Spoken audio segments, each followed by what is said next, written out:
Friends, if you're looking for real old school laughs, you're in for a treat because we've got them right here.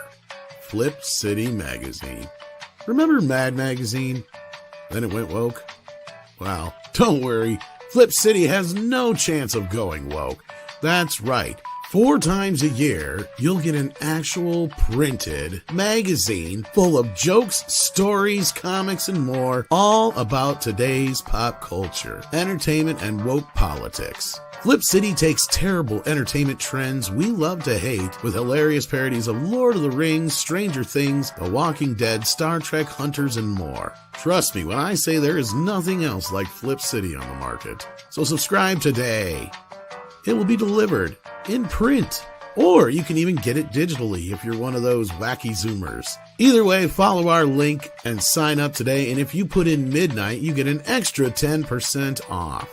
Check out Flip City Magazine today.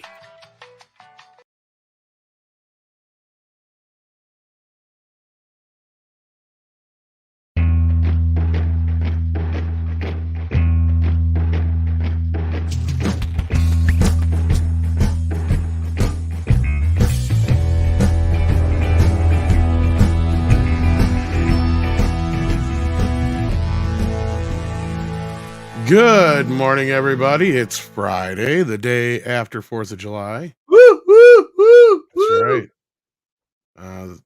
Yes, indeed. We kicked the aliens' ass. We're still here. Good morning. Good morning. We have Culture Casino with us, fuzzy as can be. Good morning, everybody. I am excited. I feel like we're Did you finding piddle? some. What now? Did you piddle? No, not yet. I'm not that old. You got excited, so. Oh no. I was just excited because we're going to cover some game stories, and I like video. So you piddled. You have a one-track mind. Video gaming. Oh no, you mean him? Yes. No, I just want to humiliate him. Anyway, how you doing this morning, Paul? Nice shirt. I'm good. Thank you very much. Yes, it's one of my 3 shirts. My Very flowery. interesting flowery shirts that my wife got me. I love them. They're great. They also look really good with a jacket. So Like a you know what? I love it when commenters comment on your attire. Like it's just the most amazing thing. No, it's a nice shirt. Well, thank you. We also have Andre with us. How you doing this morning? I'm doing good. Good morning, everyone. Greetings and a belated happy 4th of July, since we didn't stream yesterday. Indeed. How was your 4th of July, you Americans? Fabulous. I mean, kidding? I mean, you got barbecue, you got explosives. It's a good time. So when it happens on a Thursday, do you take Fridays off too? A lot of people do. Yeah, this is a very long weekend.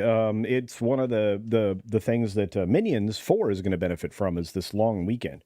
It actually came out on the second film came out on a holiday weekend, a July. So did it open yesterday? It opened Wednesday, technically. How's it doing? It's pretty good. It looks like a 5-day outcome of about 120 million domestic. So wow! It's gonna have not some as big good numbers. as I thought it would be. Actually, no, I thought it would be higher. Yeah, I thought it would be higher too. But the biggest problem is go ahead. Out, yeah. I mean, but here's the weird thing: that audience is actually converted to more of an international audience, whereas the audience for Inside Out 2 has been very heavily American, domestic, the Americas. So what I anticipate is a lot of the money that normally would be made domestically will be made internationally. So if it follows a traditional box office model, I think Despicable Me 4 will be fine. So, and again, I mean, it's another film that's going to rescue the summer, because the summer was pretty hollowed out up until recently. Until Inside Out 2, there really wasn't a lot of earnings this year. So remember when I said a couple of years back when we were in the midst of that whole COVID thing? Yeah. When everybody's like, well, why don't they release this now? Why don't they release that now? And I said, because when we get to the other side of this, guess what? There's going to be a huge dearth in films because they didn't get nothing made for a while there. So what are we in the middle of right now, Culture?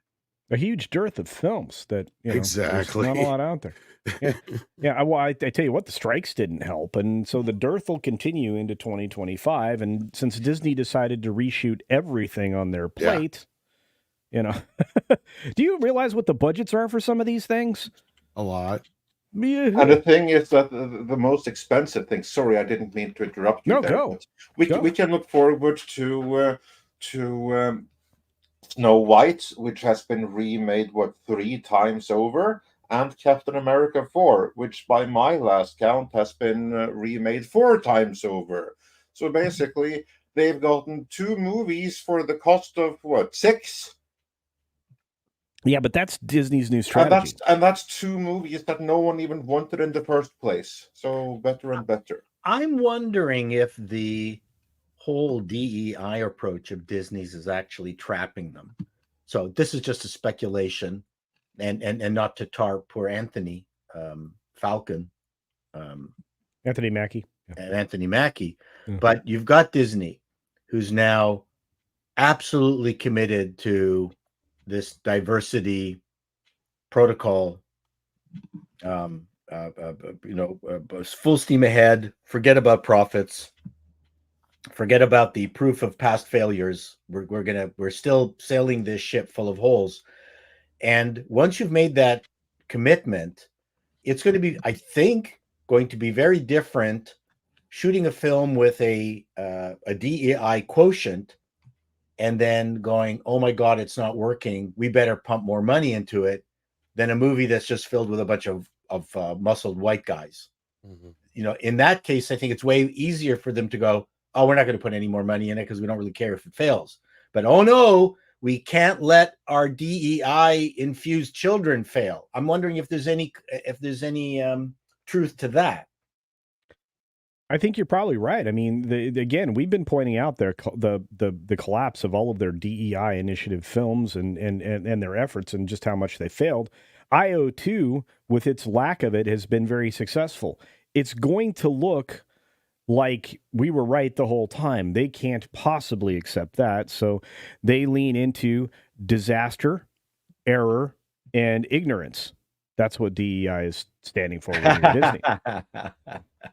I like that. Well, I had a perfect segue to. They got to keep putting money into it because they're desperate for not to be proof of their failure. Yeah.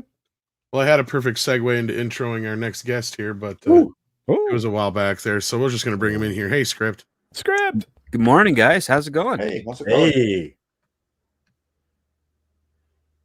It's Friday, the Long day time after. no talk. It's Friday. It's the long weekend everywhere else, except for a couple of sets being shot in Cleveland and here and there.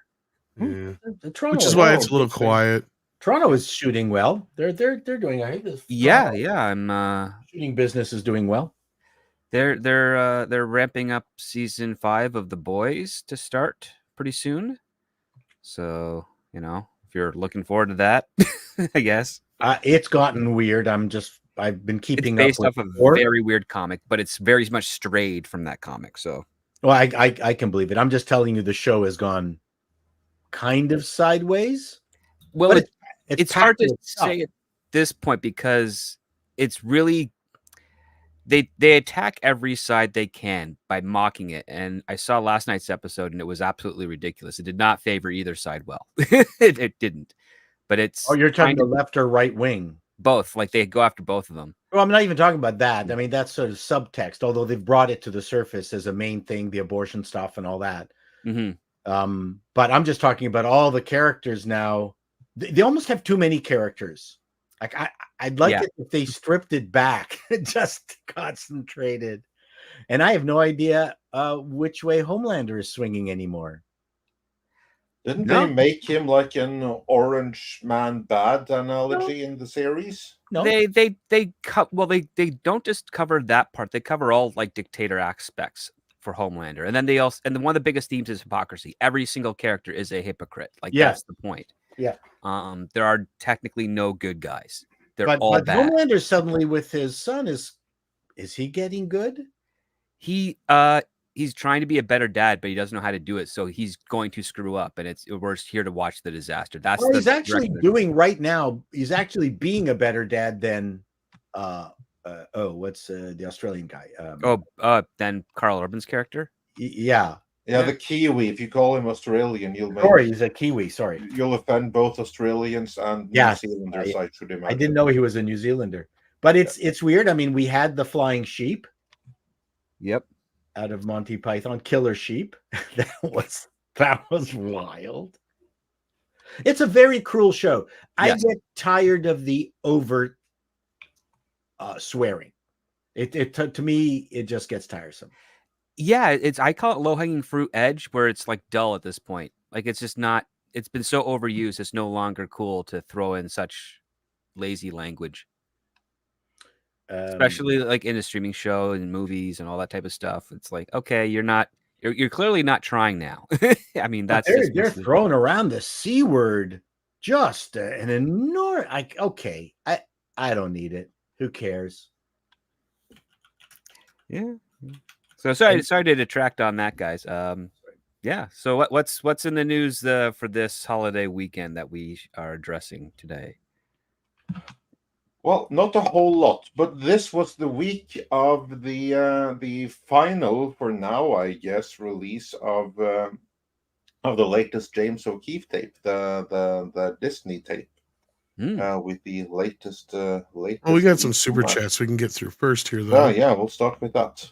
Because we got Space Monkey, who sent one in almost an hour ago now. Good morning. For $2, says pride flags and games get ignored by its audience. Well, this is, of course, I think, referring to our thumbnail, which we'll get into that in just a little bit. Hopefully, if Yellow Flash gets here sooner than later. But yes, so this, of course, is in response to that. Andre, I don't know if you want to take that real quick. No, I have no idea what's going on there. This is a story from that park place, which the thumbnail is listed from, which is basically more firings in Xbox division. Another company that has really gone all in on DEI without that necessarily helping much. But we will get into that in more detail as soon as Yellow Flash gets here. And he should be here sooner rather than later. Before then, though, we have both more super chats and a couple of other stories to get into. And Scott Westbrook sent us a super sticker for $5. Thank you so much for that. And speaking of, everyone, please smash that like and help share this stream. Packing Proton says for $5, hey, Iger, I hear there might be a political opening soon. Could be your chance, buddy-o. Sarcasm for the humor-deprived internet at large. I got that. Don't give him ideas. Like, you never know. I mean, if they do go for an open convention, Niger might be thinking, "Oh, this is my chance, now or never." No, probably not. Like, he's probably stuck in Disney. I don't think that unless he put a provision in his contract for "I'm allowed to leave if presidential opening happens," I do not anticipate that Bob Iger will be leaving Disney anytime soon. So he will probably just have to settle for that particular presidency. Not only that, I wouldn't say he's in the best of shape right now to be even trying to do that. I don't think the United States is prepared to elect a Jewish president. I don't think that's his biggest problem. Let's say. I think that that's he's got other problems. To Disney is going to be far, far bigger problems for him than anything else. But hey, that's me. Basically, when you have you have the biggest movie of the year right now, and your stock is still in the toilet, yeah, that's just a small example of the troubles he's got to deal with right now that are more important than a presidency. South Park is a bigger problem to him than anything else right now. Because, I mean, that's a campaign video against him right there. And they were actually kind of tame to him. They were. They were just portrayed him as an idiot. Like, what's happening with my stocks? And now we got to pander harder, which unfortunately appears to be just what they're doing. So I think that we'll just have to get used to the idea of Iger being the president of Disney for a long, long time to come, and let's see what he's able to do with that. Although I'm not terribly optimistic myself. Well, who's going to replace him? Well, we don't know yet. No idea. Probably no one. Kathleen Kennedy. Yeah, then the share price That would be hilarious. Well, But, that will restore the share price to the point where it's supposed to be in the $40 range. So I'd be good with that, because Disney doesn't need to have the $90+ per share power. They're clearly abusing it, and they're clearly destroying everyone else around them with that much power. Yeah. Dr. Longdongler has a lot of power. He has the power of the £1.99 or thumbs up here. Hit that thumbs up if you haven't already. Packing Proton sends in 5 and says, Paramount apparently selling off assets. Let's buy TMNT and save it. One franchise for FW fans and one for Mirage fans. Simple. Yeah, I've heard a little bit about this. I don't know if they're going to start selling off those type of IPs yet necessarily, but like they shed BET and a few other things. And this is going to happen as they probably get closer to some sort of merger or sale, just because of regulations and other things that are going to have to be happening here. But they got probably the best deal they're going to get for BET right now. And I haven't heard of anything else yet that has been sold off, but I don't think they can sell off anything now until after the 45-day window, because they did get the offering, correct, Andre, from my understanding, where they have to field other offers now. Yes, that is my understanding too. That they're welcome to accept any others offers that will not be forthcoming. Pretty much. So we'll see how that rolls in the next month or so. Kenneth LaRock has been here. He's for 35 months. Thank you for that. And Lieber Wolf has been here for 13 months. Thank you for that. Callum Lyle sends in 5 Australians. Says, does anyone care what that thing Ellen Page says? Yeah, I'll be careful with this one, because we're on YouTube in addition to Rumble. Yeah, no, I voiced a gay woke girl in a Bond cartoon. What Ellen is saying. Let me finish the thing here. It voiced a gay woke girl in a Bond cartoon called Arc something, but it's okay. Yeah, I never even heard of this, and I don't care. I still think the funniest thing in the world would have been had they got fired from the Umbrella Academy over the shit. We were talking about that the other day, though. I do believe that's going to be a very interesting case to follow over the next few years, though. You know, the face of I believe the term is like trans joy or something like that, trans euphoria, whatever something. So yeah, it will be interesting to observe over the years to come here, and that's all we're going to say about that on this. Weird. I Cthulhu says, any possibility to discuss Doctor Who filming season 15 now with Indian representation? Hope Andre and Chato gave Crimson Glory a listen. Love your work. Well, has anybody been checking into the whole Doctor Who business? Last thing I've seen of it is that the ratings, as expected, are in the gutter and down by about 60% or something like that. Beyond that, I haven't been able to pay too much attention. There's too many other stories to cover, even though there's a dearth of like big entertainment news. There's still some stories there. But Script, you were saying something. No, I wasn't. You weren't? Maybe I think it was Chato Paul. Maybe I regarding Crimson Glory, I've not listened to, but someone suggested watching the Big O, so I started that. I can't do everything you guys are like suggesting for me to do, you know. Did you watch Beverly Hills Cop 4 yet? It came up. I have not. You know what? I was on my way to do it. And you know what interrupted me? Prime brought in a documentary on Apollo 11. We were better off anyway. Like Script Doctor and I tore that movie a new asshole. Ooh, the Apollo 11 one just gave me goosebumps because it was from my era. I mean, that I was just that. I mean, I was a complete freak about Apollo 11 and Apollo 13. Well, 12 and 13. Yeah, Houston, we have a problem. Yeah. That was something. I even had a 6-foot-high Revell Apollo Saturn model. That was hard to keep in your house and not have it collect. That's very cool. Yeah, it was like five foot tall, complete. Everything opened up, and you had all the oxygen tanks, and like it was just fantastic. Yeah. I don't have it anymore. What can I say? It was pretty cool. I loved it. And as far as the Doctor Who stuff goes, real quickly, as Andre said, the ratings have collapsed.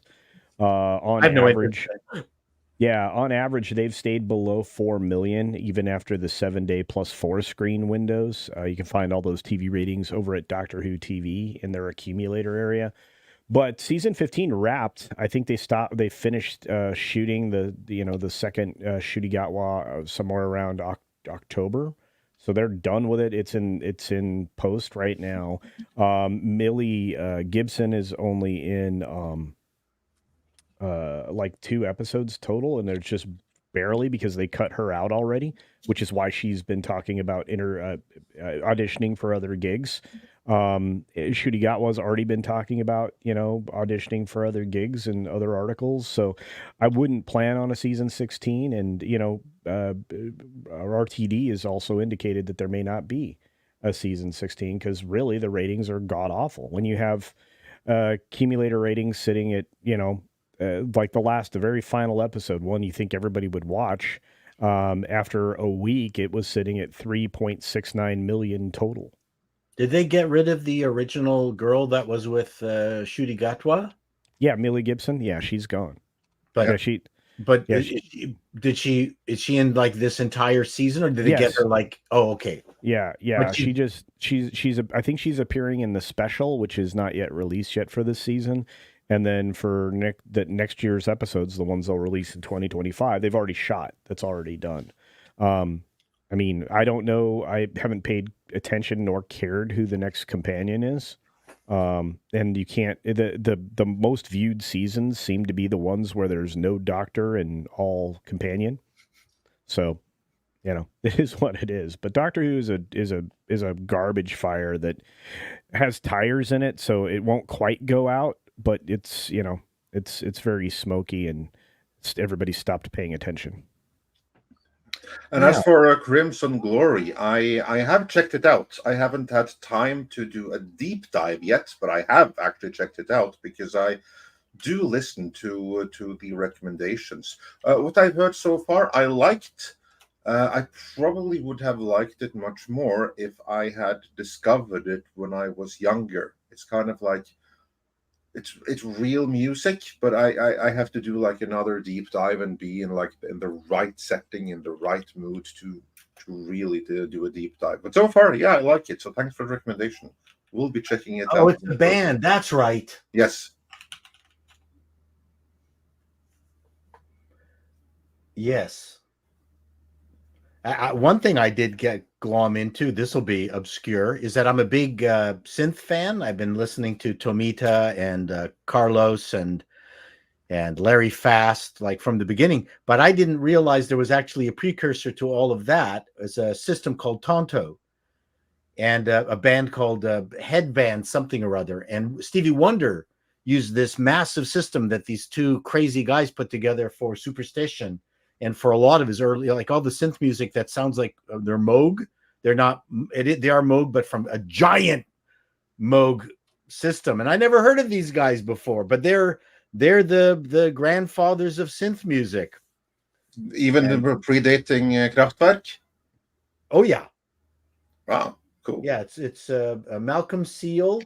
And I can't remember what the other guy's name is, but they created. Only goes to show how many such acts there are that we never hear about. Like it's not even an 99% of songs we've never heard. Two guys who were just geniuses, and they got a shit ton of Moog synthesizers from Robert Moog, and then pieced them together themselves into a massive array of synthesizers. That's insane. Anyway. It's really cool. Never heard of them. Saw a video by accident. The YouTube algorithm shoved it, to me, and I went, "Holy smokes!" And I have to say, 99 times out of 100, the YouTube algorithm is just horrible, and it hits less and less than I did years ago. But sometimes there's still a banger every once in a while. Oh yeah, I agree. Yeah. So, anyways, that was off topic, but. Off topic, but yes. You're talking about music briefly, Crimson something or other, and I thought I'd sneak that in there. We do like our music here. Yeah, we do. Especially if it's heavy or synth-based. Like the combination of the two is pretty fantastic. Because that's when you get Rammstein. I like it when I'm in the Moog. I met Robert Moog. I saw him in concert. Anyway, awesome. Cool. The coolest sound ever. Never been able to recreate it again. Just something about it. Anyway, we've got some other topics though to get onto today. Let's see here. Do we want to start with the O'Keefe video, or do we want to? Let's begin with the O'Keefe video. A dedicated video on that is coming, but let's talk about it yet, because over the course of this week, James O'Keefe released the third Disney tape.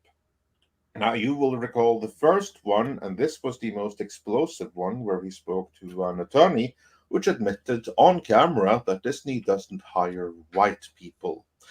In the second one, there was another like hidden camera tape with another Disney employee who repeated much of what has already been covered. Plus, he shared his opinion that in order to be hired to Disney's C-suite, you had to be white and Jewish, even though there's plenty non-Jewish representation in the C-suite, including some of the most recent high-profile hires, like Disney's new CFO. He actually said white and he said male and Jewish, not white and Jewish. Male and Jewish, okay, yeah. And there's lots of Jewish women high up there in the and some non-Jewish males, right, including the CFO. So kind of pulled the rug out on that scoop right there. And then it was time for tape 3. So did James O'Keefe vindicate himself with that one? Tom, tell us about tape number 3. I don't know. I haven't watched it yet, actually, believe it or not. With everything going on, I hadn't really got a chance to get into it. What do you mean vindication?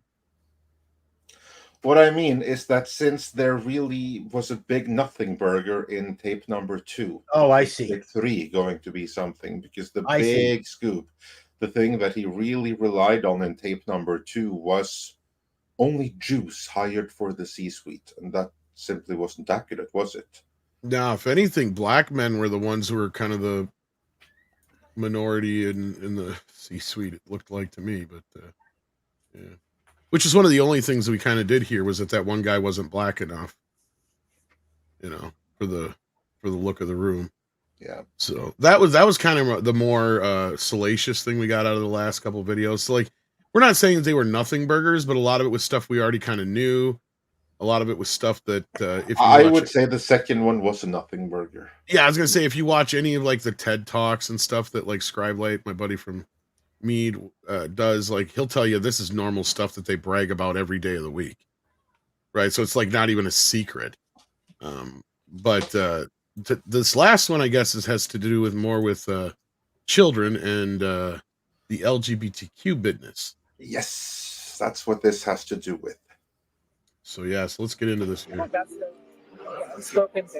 Jeannie Giannani, the creative marketing director at Disney, was asked about allowing LGBTQ content to be shown to children. Jeannie agreed that he wants children to see the content and that it is, quote, the unspoken thing. I despise those kind of people that want to accuse of Disney of grooming children. But I also want children to see LGBTQ content. But the fact that he says "but." Well, that's the interviewer speaking. Yeah, that's not him. That's the. Oh, okay, all right. Yeah. That's the unspoken thing. But he acknowledges it, I guess. In Disneyland or anything like that. Do you want to do that? Get a drag queen at Disneyland. That would be cool. I'm sure that would definitely. Yeah, can we just hold it right there? They have a horrible mic up for the guy, yeah. Yeah, which is why it's good thing that they have a text. But already there, we know that this, unfortunately, is another nothing burger. Because they already have drag queens at Disney. We have video of it, courtesy of that park place. There have been at least 2 videos of people of the, shall we say, they-them persuasion playing various princesses and fairy godmothers and stuff like that at Disney theme parks. So here, I can basically just go through the rest of the tape here. We really don't have to see anything else, because this is actually really disappointing from James O'Keefe. This is just some other guy saying what he would like. The interviewer is really fishing, trying to get stuff out of him, which we saw in these questions, which he was the one asking, and the guy basically sounds like, "Oh yeah, I would love to have a trans person in a Disney park," evidently unaware that not only has it already happened, it's happening right now in several Disney parks all over the world. I mean, there's even height restrictions and stuff like that goes into it. So again, this is just like the previous one. This is another scoop that I honestly think probably shouldn't have been released, because it's so outdated. The park place has done better breakdowns of what's going on than this here. That's part of the reason why we haven't prioritized doing this video yet, because there's nothing here.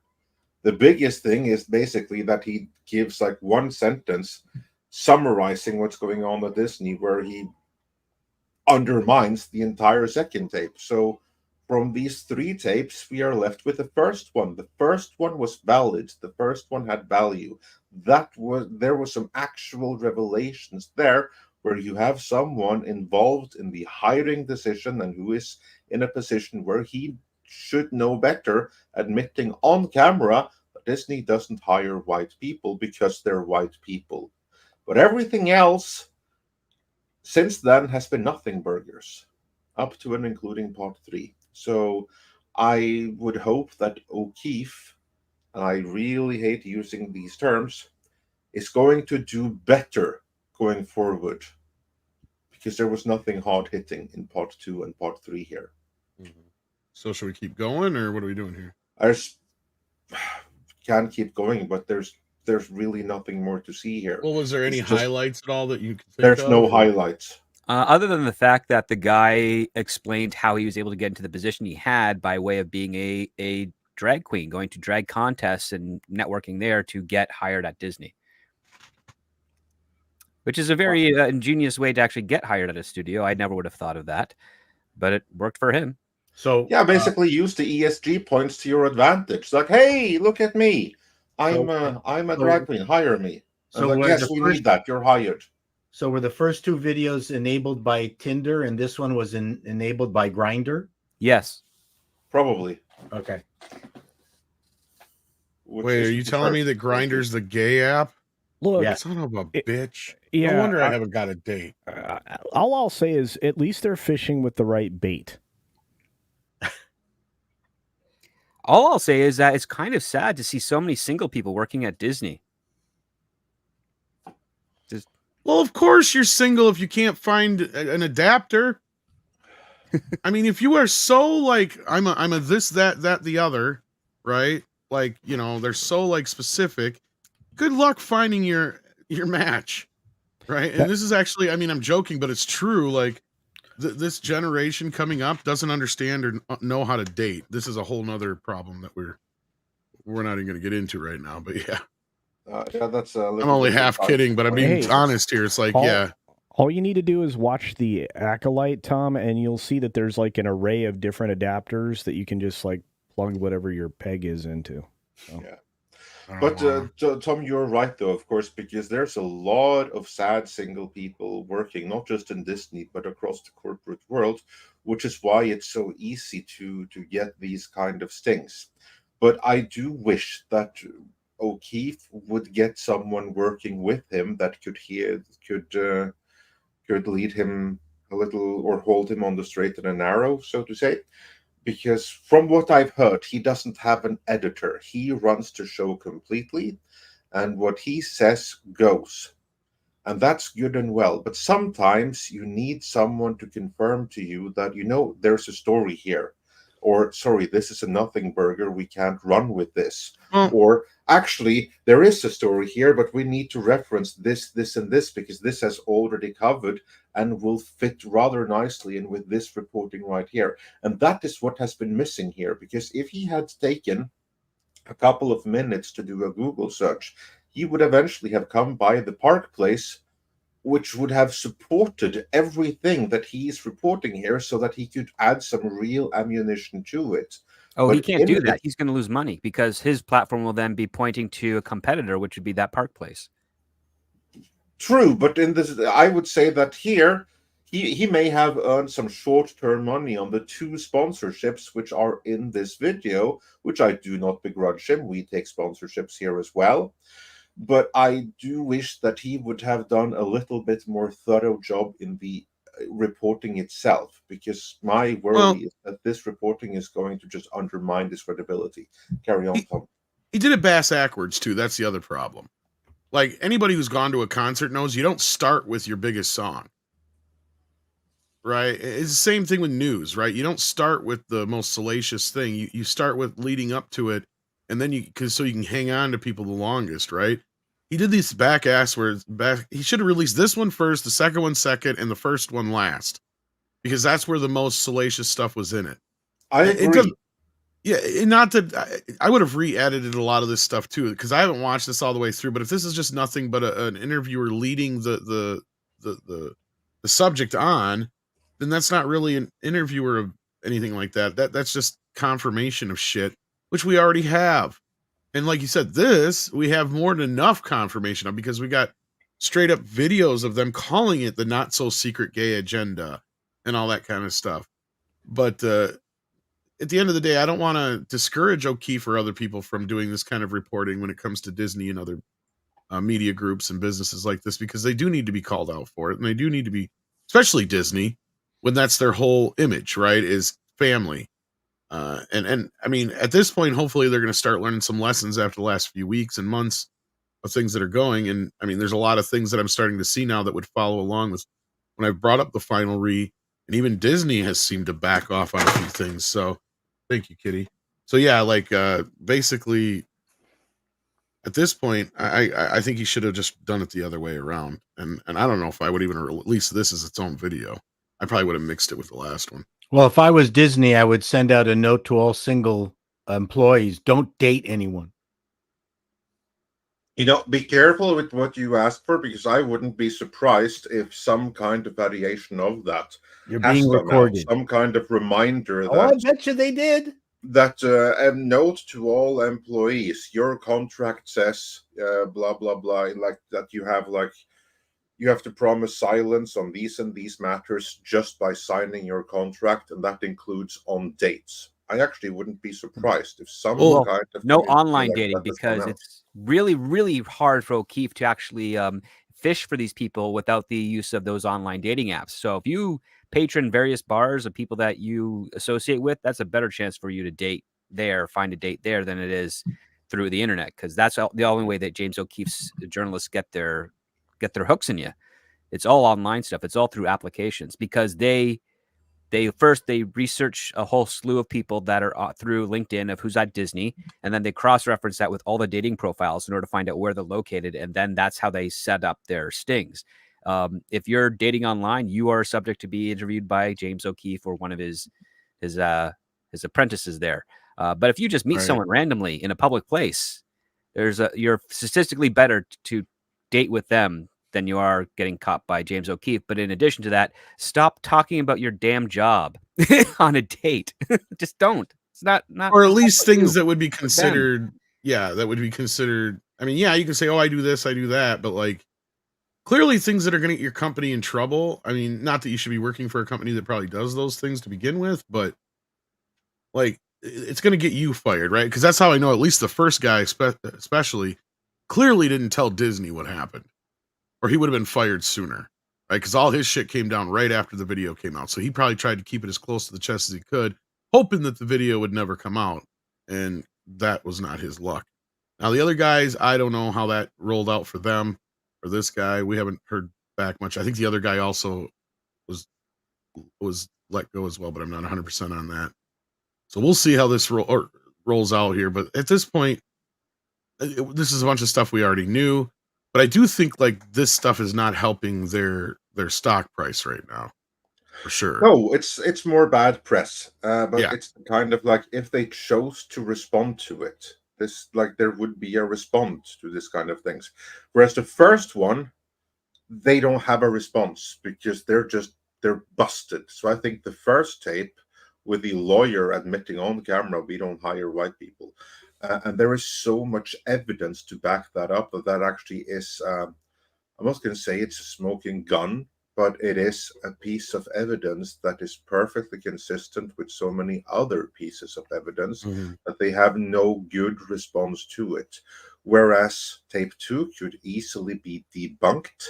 And as for this one here, it's not so much that it can be debunked, so much that it in and of itself is kind of a nothing burger, because it's just a guy talking about his trans background, to which Disney can respond, yeah, we value diversity in our hiring practices, and beyond that, he only talks about what he wants to see. He doesn't talk about anything nefarious that Disney is actually doing, only what he, from a personal perspective, would like to see, seemingly unaware that Disney are already doing what he wants to see. And that's kind of like what I mean here. So it's not a matter of that we already know this stuff or anything like that. It's that part 3 here isn't hard hitting because they're interviewing the wrong person. It's just some guy who was hired because he's trans. We know that Disney hires based on the diversity points and everything like that, but he's not in a position where he has made any kind of decisions that make Disney less child-friendly and says that on camera. That would have been a revelation. That would have been a proper expose. This ain't it, which I think is a little bit disappointing. This is just like one line of evidence among many others, and not nearly as strong as the Park Place's earlier reporting. So there's obviously still room for it. But considering what reporting is already out there, I think that this particular video does a mistake not acknowledging that and not making any kind of effort of making itself fit into the larger puzzle of information already out there, if that makes sense. And it loses impact because of it. Cultured? Mm-hmm. Yeah, anybody else? I agree with you. Not as big a deal as it's being made out to be. No, because again, I mean, if anybody had been paying attention, they would have already seen, the ladies that were, the godmother's assistants or whatever the heck that is. And, to be transparent, we've been seeing, drag story hours and things like that are kind of prevalent everywhere. This isn't a surprise. And for people who, know anything about Disney, since 1991, they've been having at first gay days events that were essentially, planned by travel agents and such. And it only recently in the 2000s converted over to Disney planning these events. So this isn't new, and it doesn't hit quite as hard as his first couple of things. And I think that, as Andre pointed out, had he, just had the stomach to allow for other people's coverage to be, bandied about, he not only would have had support for what he was doing, he would have had even more background and ammunition, which he could have fired off. Wouldn't have been that hard. And Tim Whalen says, you go to it, Andre. What? Go on Grindr and go on undercover dates myself? I think not. But what I could do, if James O'Keefe was open to it and reach out to me, if he were to like, hey, I got these tapes right here. What do you think I should do with them? I'd be very happy to provide some uncredited behind the scenes editorial opining on how to frame these stories. And maybe this particular kind of framing or this particular video is better not seen at all, because it doesn't further. I'll take the bullet. Your cause. I'll go out on dates with these. Tom can go on Grindr, and Paul will go out with the guys because nobody's going to believe I'm gay. I can do gay. Yeah, easily. Yeah. So yeah. In fact, if I could go back in time and say, tell O'Keefe, hey, I got some notes for you, or some suggestions, just some suggestions, I'd be very happy to do so. So yeah, I do that. Going on a date with some of these people myself, yeah, that's where I draw the line. Yeah. Well, References and all of that. Again, we got, as Warachi says here, the third tape is a nothing burger. We in this sphere are fully aware of these things, but the normies really are not aware of it. We will see. Yeah, see, that's a big thing, though. That is important, that this does shine a light on some of the stuff for some folks who don't necessarily follow us or are aware of a lot of this stuff. Only But the people that follow O'Keefe that don't follow that's us. just it. How much exactly, Script? That was my next point, was how much of an impact, though, is the question. And the other thing too is people's social life in Hollywood is wretched. Well, it's all business. It's not social. That's the thing. Right. But whenever they do have a social life, it's not particularly it's what status you have. Can I, it's almost like dating in Ottawa. Yeah, well, yeah, it's dating in Ottawa or Washington or any state. It's political. It's reputation. Yes. Listen, reputation Those aren't is the real currency of Hollywood. Correct. That's it. Money is the bonus that comes with such currency, but it's all about reputation. Who you know, how much power you have, what you can get away with, what you can't do. That puts you on a ladder, and the more you have, the higher you climb, and you do whatever you can to climb. It's crazy, and the fact of the matter is that no one stays at the head very long, because there's always somebody below after your position, and that's why it's always in this weird cyclical thing where there's always switching heads of who's in charge of what and what's going on. Bob Iger's the only impressive person that's been able to hold on to the power he's had at Disney as long as he's had. It's unprecedented. No one's been the head of Disney for as long as Bob Iger. Even Really? I think Walt is barely beating him out because he died. That would cut things short, wouldn't it? It would, yeah. Well, and not only that, Walt ran the company for what, 30 years? Well, I mean, Walt roughly. and Ron, were the co-runners of it, technically speaking. Yeah, Walt yeah. was the face, and Ron was the guy. And yeah, Bob Iger looks like Ron, he's trying to, and UB as well. Don't forget him. yeah, it looks like Or Bob Ivy. Iger's trying to beat that legacy. Because he's been there. Let's see, he's been there for 30 years. He's been head of it for close to 20. It looks like to me he's trying to go to distance, because he's extended to like 2032 so far. Exactly, and I'm sure he's no hurry to find a new CEO, because he wants to beat that record. Truly make it the Iger company.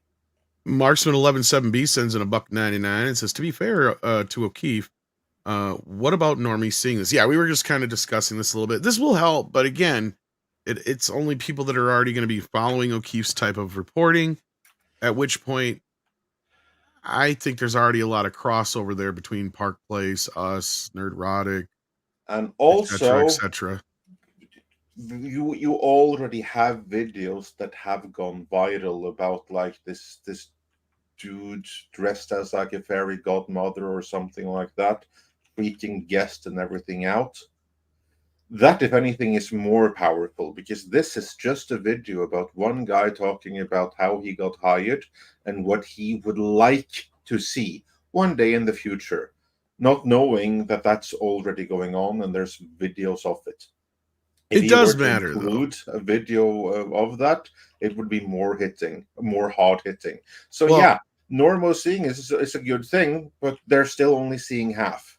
They're not even. That's where I was saying, like, the secret gay agenda video was a bit more. Did he accidentally out someone who maybe didn't want to get outed? There is that plausibility, but I don't know. No, they were dating this gay, particular guy does not know of or think that there are currently any people who identify as trans working at the parks. He says he would like to see that one day. So whatever his position is, he is unaware of what's happening. We still don't have any confirmation, but it's a big plausibility that especially the person that was reported at that Park Place might be a man. It's, again, it hasn't been 100% confirmed yet, but we'll one day the truth will come out. Got you. And then Inverse Opinions gifted 5 Midnight's Edge memberships. Thank you for that. That's very, very generous of you. My clap isn't working. See, they screwed up Stream Deck and VoiceBox, and I had to redo all my things. Okay, I got the big one left, but I don't have the other one left. I gotta fix that. Sorry about that, guys. There you go. Yeah, thanks. Thank you for that. And unfortunately, we are losing Cultured Casino. But thanks for joining us today, everyone. Check out Cultured Casino's channel. Check out that Park Place's new gaming channel, also headed up by Cultured Casino. Anything else you want to plug on the way out the door? No, that game place is really exciting. We got lots of great things happening over there, and it's growing like a weed. If you're not subscribed, do check it out. You'll have actual game journalism being done over there for a change. And if you just like games, well, we'll be doing that too, competitive gameplay. Now, just to correct one last thing before I leave, it was Michael Eisner who had the longest tenure outside of Walt himself, and Iger, because of his extension, as Script pointed out, will surpass him. And I think that's part of his motivation. He wants to beat Eisner. Thank you. Yep. On that note, thank you, everybody. Check out Bye, Casino Culture. everywhere. Bye, Paul. I'll miss you. You know what? It's easier to miss Canadians than my fellow Americans. How come? Because I'm a jerk. I don't know. You guys dodge better. I gotta go. We're technically slimmer on a weight scale. But I think that's just because we have a fewer population. Really. I was just going to say, it's just because you're so far apart. Anyway, we got a couple other stories here we wanted to get into. I know we're going to be losing Chato before too long too here. But Gina had a moment here. I didn't hear about this until recently, Andre. You brought this up to me, I think. Yeah, because basically what happened, this is actually more so about Mark Ruffalo, whom, as we all know, is an activist through and through, who occasionally does some acting, and he's good at it. But when you look at his social media profile and stuff like that, he virtue signals, and he virtue signals hard. And what he did, as is described in this story a little bit further down, is that he went to social media, and I have to be careful with how I phrase this, because we are on YouTube and we are dealing with topics that YouTube finds very, very sensitive. So let us just say that what he did on social media was that he drew parallels between where the US politically is today with what was going on in Germany during that local strife over there back in the late 30s and early 1940s. Let's put it that way. It's so tiresome, these comparisons. Yeah. To which Gina Carano quickly pointed out. Actually, she didn't point it out quickly. She wrote a rather lengthy dissertation about it. But the gist of it is that Mark Ruffalo just did the literal exact same thing that she was not just fired for, but public or not renewed for, if you want to be technical, and that she was publicly smeared for. Only when he did it, there was no pushback, as she says. There's one flag caveat to that. Mark Ruffalo is saying his things that are in favor of the side that Disney is on. That's the difference. It's not exact. That's the big difference, and that's what's most important. Again, when you go against the most powerful company in Hollywood, you are then outcast. If you support the most powerful, doesn't matter what you say, you preach their narrative, you're not going to be harmed. That's called the hypocrisy of it. Indeed. And that's what Gina Carano is saying as well. Double standards on full display, she says on X. It's a constant and obvious elephant in the room in Hollywood. There's example after example, such as Mark Ruffalo's below, that prove this. And then she gets into the rather lengthy dissertation, which takes more place than what is available on screen here. But Paul, this of course is tiresome, but what say you? Like Script, he is of course right. It's a matter of which side is being, is on the good side of this. But still, surface level, two very similar tweets. One that Ruffalo got absolutely no blowback for, and another which Gina Carano was absolutely destroyed for. Is there a double standard at play here? Oh yeah, I think so. I mean, I think this one's very, very clear. I am on the side of no one using that particular time in history as an example of anything today, just to make my position clear, because there's nothing you can compare it to. It's really a very difficult. It doesn't help.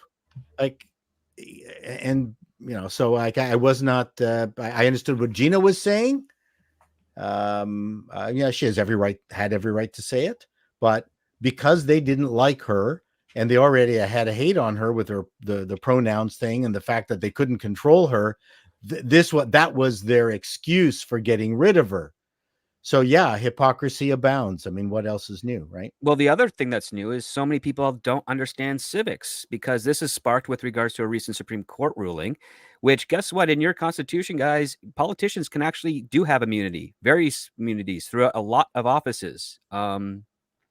It's not morally ethical overall, but they have reasons to do it because they have essentially baked in there something that is controversial up here in Canada, which is like an Emergencies Act resolution, but it's individual for people in Congress and the Senate and the executive.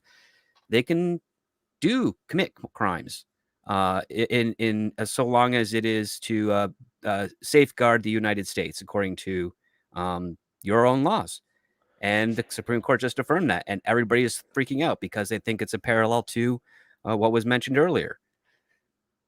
Every country's political class have laws that protect them while they're in their special glass dome that do not apply to any of the citizenry. Exactly.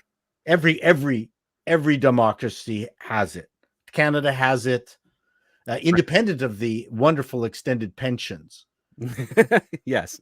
But this is just, everyone's got it. I mean, you might as well just live with the fact that politicians make separate rules for themselves that don't apply to them.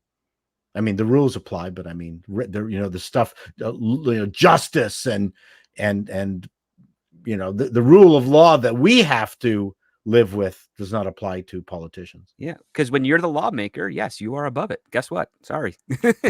Unless the rest of the people that are also lawmakers don't like you, in which case that's where you get all these controversies, these impeachments and whatnot. It's a very different tier of justice and what you have. So, well, and also part of the challenge, maybe more in the United States and perhaps in Canada, is that every single group, the Senate or the House, different parties get in power, then they create a law that benefits themselves, then they get voted out, and then the next group that comes in uses that same law for their benefit, and then the outed group is screaming at the improper use of a law that they used for themselves. Oh yeah, exactly. And that's politics. That's why. That's right. When wait a second, we made that law for ourselves. You can't use that. It's like, well, you passed it. Ha ha ha, suckers. Go run for office again. That's just it is. So, well, Mark. Indeed. Well, hypocrisy abound in Hollywood. I don't think anybody's surprised there at all. Hypocrisy abounds everywhere. Yeah. Well, speaking of hypocrisy, I mean, the typical bullshit still goes on. It's like, are we still in 2020 or something here? Because or 2016. It's repeat. Because Star Wars' biggest problem is the fans, as usual, right? Andre? I mean, that's the typical. I've been saying that for years. Yeah, with a twist though, because the article that you now have on screen, which is from Collider, is the subject of the video that we dropped a couple of hours ago here, and that many of our friends have already done videos about as well. And This article, surface glance, looks like all the others. Blame the fans. Fans bad. But this one takes things, if anything, even further, because in the past there used to be a distinction between the loud minority of fans that the article was directly addressing and the presumed masses of true fans that loved what they were doing. And that doesn't seem to be the case anymore. There's no such distinction here. This is just an all out attack on fans, and not just on fans.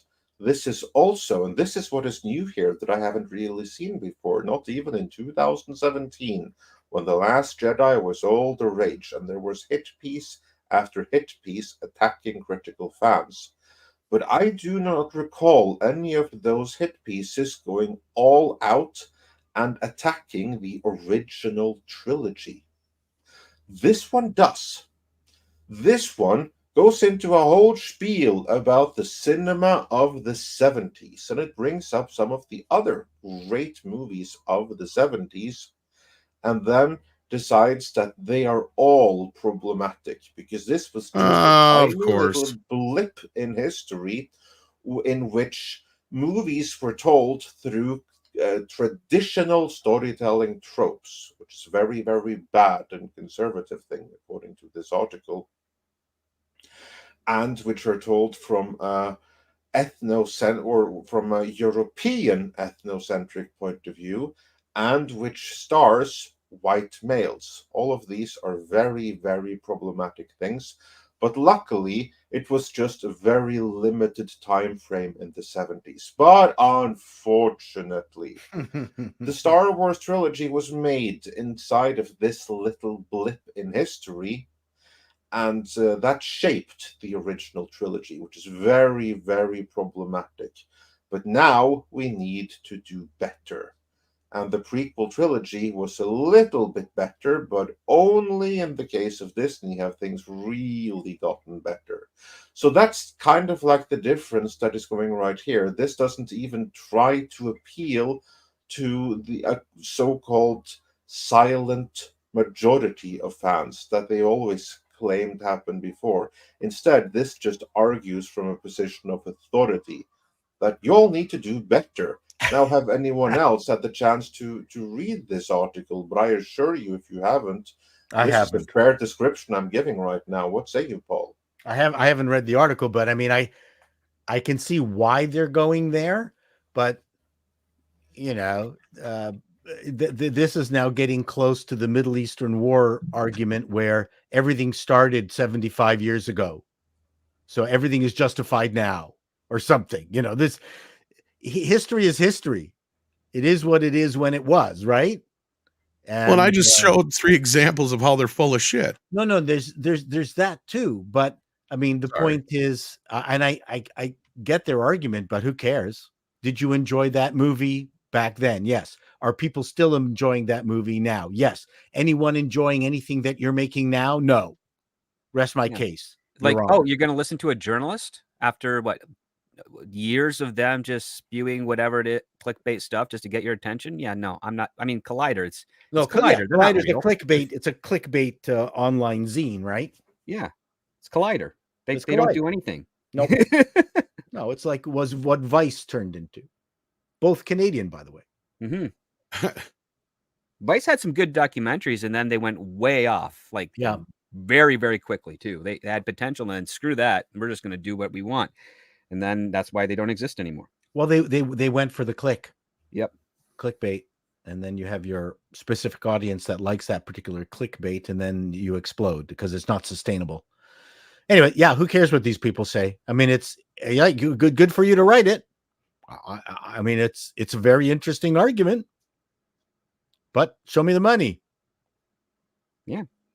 Show us the legacy of it. Guess what? There's no problem with the legacy of the people that made Star Wars what made Star Wars big. And I mean, the other side of this too, though, is like going off of what I was doing there. Like this whole idea of the 70s themselves just being problematic. Like I was waiting for this to happen sooner than later, which is bullshit. And we all know it. It was probably one of the most diverse times in Hollywood, even more so than the 80s in some respects. I mean, there's only a few exceptions out of the 80s that I would say that trump that. But at this point, like, how could you, from a leadership point of view? really? What is that, a joke, or what do you mean by that? No, well, I mean, Hollywood has, it took a while for it to change its spots from a leadership perspective. Oh, you mean as far as people running the companies Yeah. and such? Yeah. Oh, yeah, yes. Well, and that's the thing, is the 70s were a transition period, and this is where I've brought up, with my I don't know history for shit, but I do know Hollywood history. And at the end of the 60s, going into the 70s is when all the original moguls were dying out and selling off, and they were selling off all the studios to other various companies, right? You had Gulf and Western owned Paramount, Yep. Seagram's, and some other companies got involved with shit. With Eventually, Universal. Coca-Cola ended up owning Columbia at one point. Like, it was just getting to this, and these people didn't know what the hell they were doing. Disney was the only guy hanging on still until he passed away. And that was still the only one of the studios that kind of stayed. I don't want to use the term independent because it's not accurate, but it is in a way, because they weren't owned by some other entity until down the road, right? Like, so in this sense, like at that point in Hollywood, I mean, they were on the cusp of dying, and it was guys like, Evans and stuff like that, Bob Evans, that brought him back from the brink of death. And it was a lot of different movies all the way, and it all culminated with Star Wars, right? Like, it started off with things like The Exorcist and Rosemary's Baby, and The Godfather, and then The Godfather and such, and Close Encounters. It was just a long line. Yeah, and Jaws was kind of like getting us ready for this whole thing, and that was kind of like the middle of the sandwich, which Star Wars and Superman and stuff like that on the other end of the 70s got us ready for the 80s, right? That was a different time. If you're talking Godfather, then you have to say sandwich. Didn't I say sandwich? I'm sorry. Sandwich. If you're going to include Godfather, then you have to say it's a meatball sandwich. It's a sandwich. Anyway, so like, I mean, that's the thing. It was one of the most experimental times in Hollywood, the most diverse times in Hollywood. We had all sorts of movies. Like, so what's their point in making this point? I don't understand what they're getting at here. Please explain that. You know, Andre?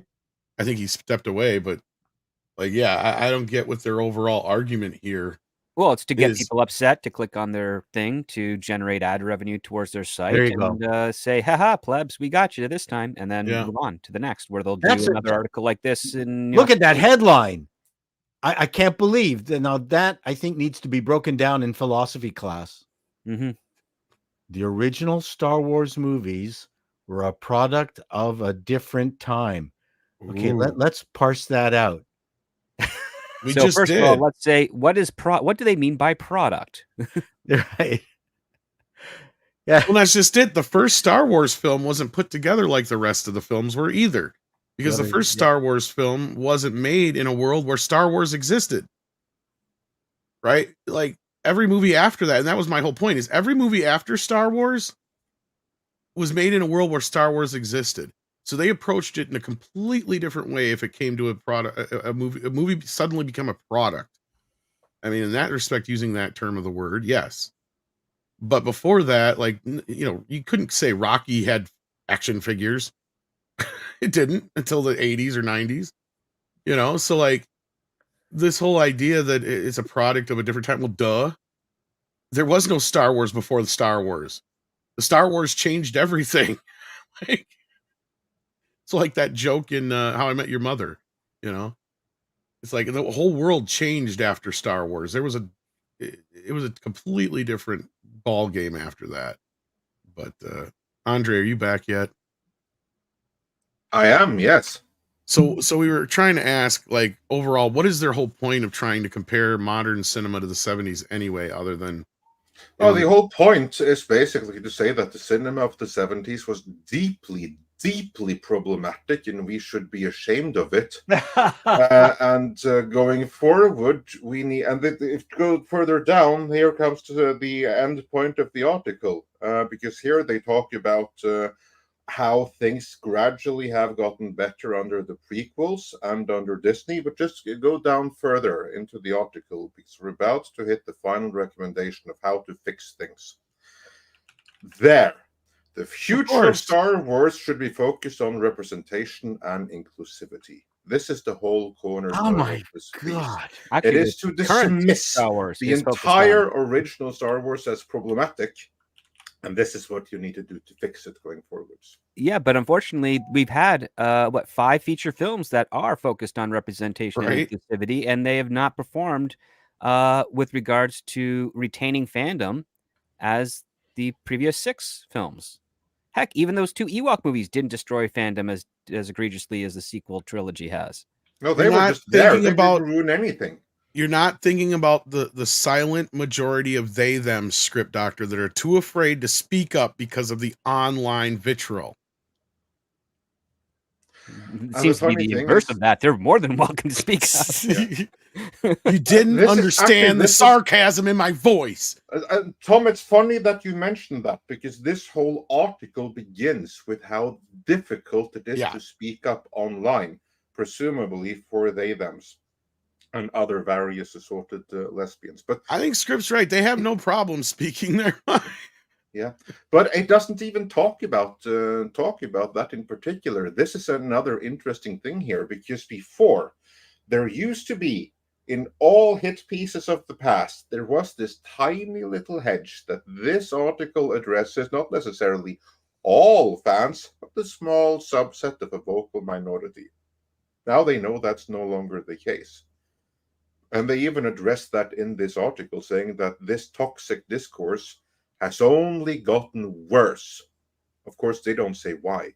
The reason why is because more and more agree, and the people that like what Disney is doing are becoming fewer and fewer, as evident by the declining ratings for each new Star Wars project.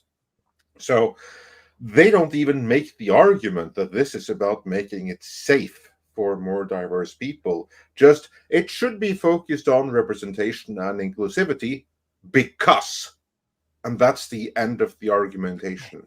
Not in terms of expanding the audience or anything, just because. Sorry, carry on. This is a proof of the world that we're living in and the narrow focus of these morons that want to see themselves represented in movies rather than movies being a representation of a good story. Like, I maybe they haven't seen a good story in so long that the only reason that they can get into a film now is if they see themselves in it somehow. It's ridiculous. I mean, a very quick microcosm of the entire problem with the modern Star Wars was the moment that Rey sat down in the Millennium Falcon and could run it flawlessly with an incredulous Han Solo sitting next to him thinking, well, yeah, I mean, don't you need the manual? I ran this ship for 30 years. Yeah. And then she was, and that's, I went, well, this is no fun. The whole point of this is the writers got together and said, it was the metaphorical hoof in the nuts.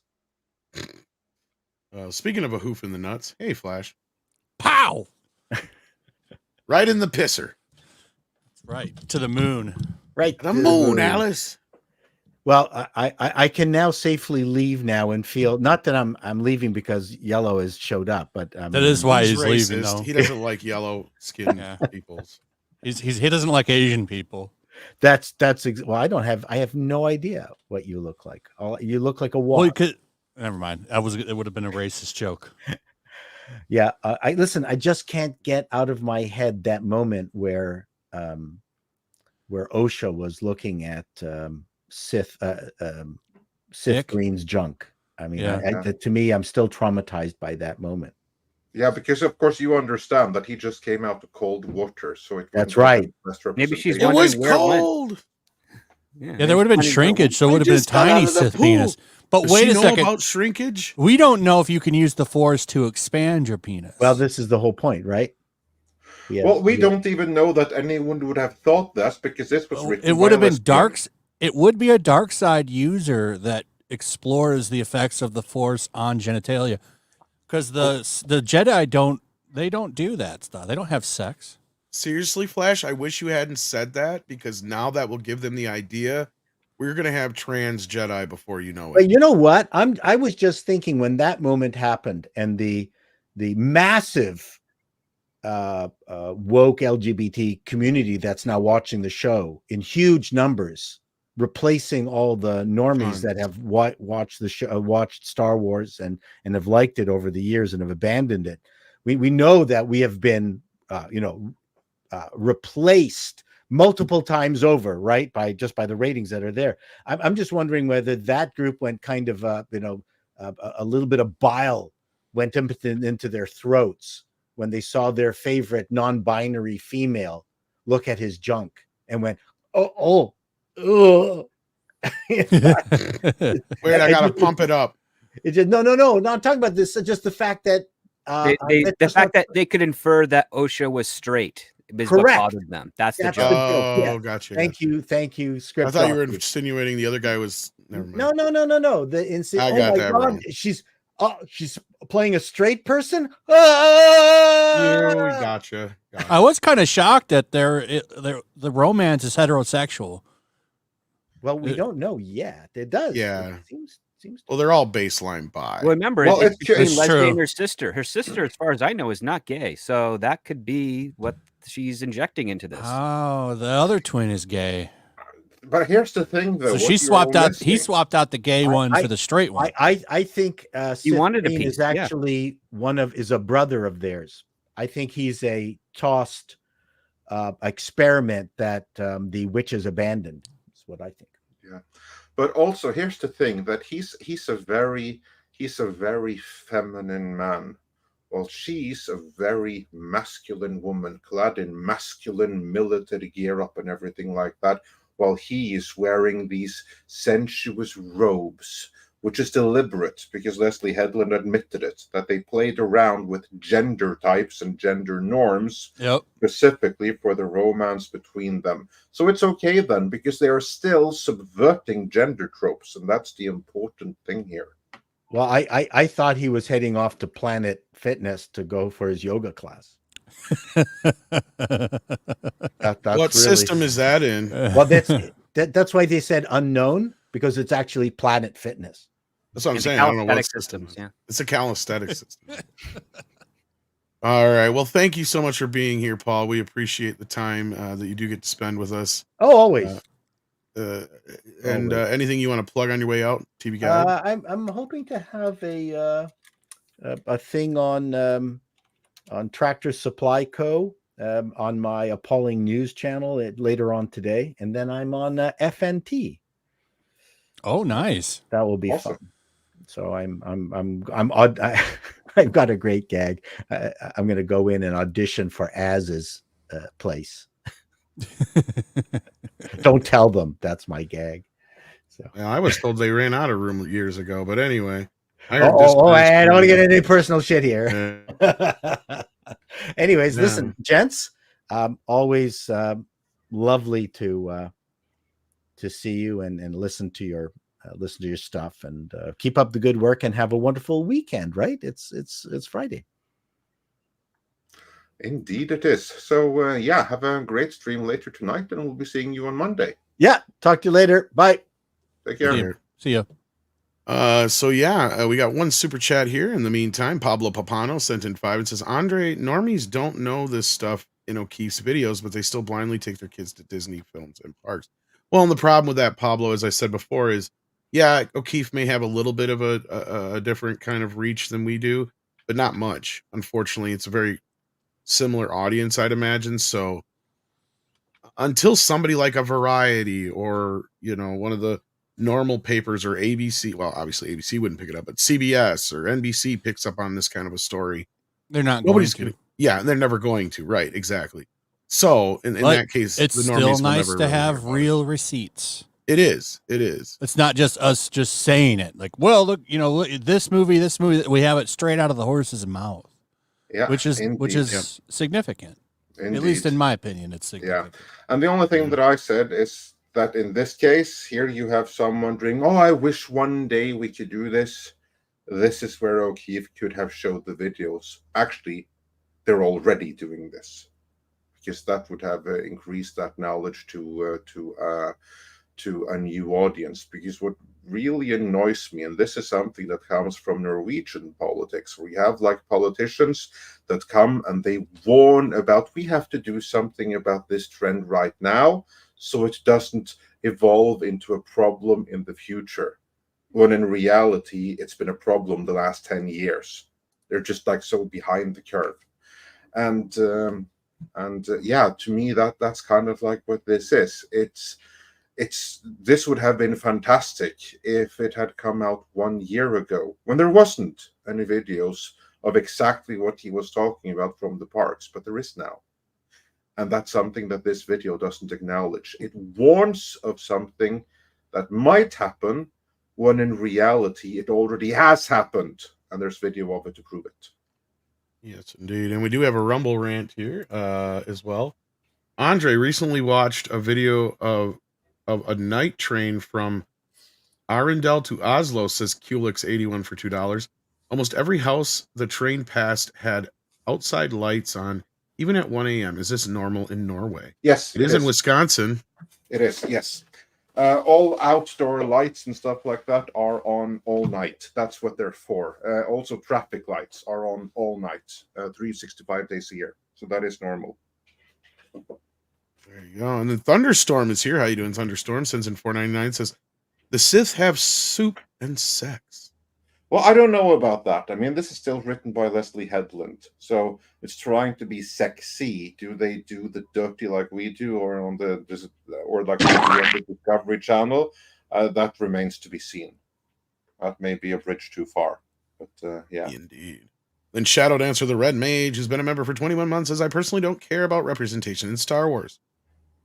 Since all characters are 100% alien, there are no Earth humans, so it doesn't matter.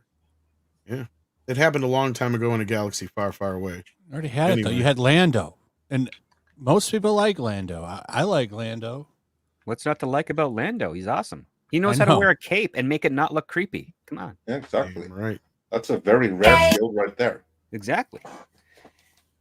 And with that, speaking of gay, and Flash is here, so it's perfect timing, of course. It's true. It is true. Microsoft Xbox branch to reportedly face third round of layoffs this year. What's this all about? They're just they're laying people off because things aren't good. They reported, I don't know how many people got reportedly laid off, but the ones that did are quite woke. So it was funny to see that. A lot of history. One of them, they don't have them in this article, but the first lady on there, tons of trans right posts, like about trans kids and shit. And the other one was talking about, if you scroll down, they do have that tweet in this article. I think it's more towards the bottom. It's not in there? Where is that tweet? It was in there when I read it, or maybe it was a Park Place article. Yeah, we have a similar story from that Park Place. I'll put the and the Park Place. I think it's the Park Place article. Then, if they have the tweet. If you check the private chat, there is the link to that, and it should be there. Yeah, because to me, what is so interesting about this is because we had Xbox come out just a couple of months ago talking about their DEI initiatives, which they thought were going to give them billions upon billions of new gamers in no time flat once they made it safe to come. And that didn't quite work out. Now, when they're in their third round of firings, which tweet was it that you were referring to, Yellow Flash? Yeah. Yeah, that Halo post. No one's playing Halo. Yeah. It's dead. And for those who are only listening, on screen there we had a tweet from Halo saying, Happy Pride Month. Writing, embrace love, diversity, and inclusion by equipping the Unity 24 armor coating nameplated emblem in Halo Infinite this June, basically making it all rainbow colored. Let's stand together in honoring our LGBTQIA+ community and forging a future of unity and acceptance for all. and fightings across the board on Xbox because this evidently didn't work. Now did it? Now there's more. Oh, you don't have to go to it, but if you were to go to @Halo and scroll back to the 1st of July, they very quickly posted their love and joy for Disability Pride Month. So they're just going to post on all of the Pride Month things, whatever it is. I just thought that was funny. It's like, Wait, it's the 1st of July. We just couldn't wait to get that virtuous post out. So wait, are we now in Disability Pride Month? Yeah, July is Disability Pride Month. So June is regular Pride Month. Whereas, that's for the gay ones. That's the gay pride. July is Disability Pride Month. Okay, I'm serious. I have never heard about this before. Neither. I didn't know being LGBTQ was a disability. Well, yeah, the Halo post is really is it the Halo post? Might have been a different company. It was a gaming company, but they were proud to celebrate the diversity and disability. So if you're white and straight in a wheelchair, maybe you can't even breathe. You got to use one of those tongue things to move the chair around. Yeah, you don't matter. It's like if you're black and your leg is broken, you matter more than the white dude that can't even move his neck. Yeah, because I'm curious. Because when you have like Disability Pride Month, is that pride in your disability, or is it like you have to be LGBTQIAP plus and in a wheelchair? Is that when it applies to you? Whereas if you are in a wheelchair but you are straight, there's no need to be pride. Is that how I am to understand this, or are you welcome? I don't know. You are in a wheelchair, but I think they just make shit up as they go. So I don't know. I'm genuinely asking here because I don't know. Like, I'm not trying to be funny. I'm just laying the quote out. The quote I have from it is, I can find it if you give me a minute, but it was, let's celebrate the diversity and disability. And I took that as, if you're white and straight and all fucked up, you don't matter. Okay. What matters is the people of color and the gay people that are disability. That's how I took it. Kelechi Oki, he assures us that this is not the thing, and there's no such thing as Disability Pride Month. Oh, it was Call of Duty Activision that celebrated the diversity and disability. Yeah, Call of Duty and Activision and Halo were the first ones to post it. I don't know if anybody else did. Oh, okay. Well, that makes sense then. So this is not an official thing that escaped me. This was apparently it is on the month Pride celebration chart. Oh, it is like, I guess, a thing. I've never heard of it before until this month. Activision sent a whole internal email out about Pride Disability Month. I think I posted it on my Twitter because I know somebody that works in Activision, and he sends me all the shit. Like every week, their diversity department is sending stuff. It's a massive virtue signal. Like this month, we are making up this thing to celebrate, to displace our company or to display our company virtue, and you are all expected to take part in it. Activision is all about this shit. Like they're sending out emails every day about this stuff. Every day, that DEI department over there is going wild. Well, I guess they have to justify their own existence and their own paychecks. So, wow, look at all the stuff we are doing, and it's only costing the company billions. It'd be honestly better if they just sat quiet and did nothing, I think. Just be grateful and collect their paychecks while you still have it before they go the route of that tractor company. But I guess there's no immediate risk of that happening. I'm sorry, but all this stuff comes off as nothing but white straight guilt bullshit. I'm gonna post it. Here it is. It's in the private chat if you want to pull it up. So this is the internal email part of it that got sent. I can't post all the shit he sends me, obviously, but here's the diversity within the disability community. Yeah, there it is, right there. So that is that line right there. Here it says July is recognized as disability. For those who are only listening, and now I can't make it any bigger than that. What Yellow Flash posted on screen here, which is basically Disability Pride Month 2024 from Activision. July is recognized as Disability Pride Month in the US and is a time to celebrate the history, achievements, and diversity within the disability community. So yeah, I think you're right then. Since they celebrate the diversity and stuff like that, it means if you are white and in a wheelchair, then you don't count. Yep. And then they carry on. Here at Activision, we check your privileged person who can't even move your neck. Fuck, get the fuck out of here. These people are so crazy. Yeah. Here at Activision, we strive daily to improve the accessibility features in our games in order to break down barriers and ensure all people around the world can enjoy our games together. One of the most recent examples of our efforts is with the launch of Call of Duty Modern Warfare 3, where we proudly have settings that are tagged for easier identification to specific motor, vision, audio, and cognitive adjustments, all of which is fine. Updates to controller settings to allow for fine adjustments to motor efforts and control benefiting players with motor disabilities, which is also fine. Opportunities for players to provide feedback and customize their experience, including options for visual impairment or color blindness, which is also fine, I guess, or low motor strain accessibility preset in game, which allows players to decrease the physical effort needed to play. All of which is basically accessibility, which is fine if you have some kind of impairment.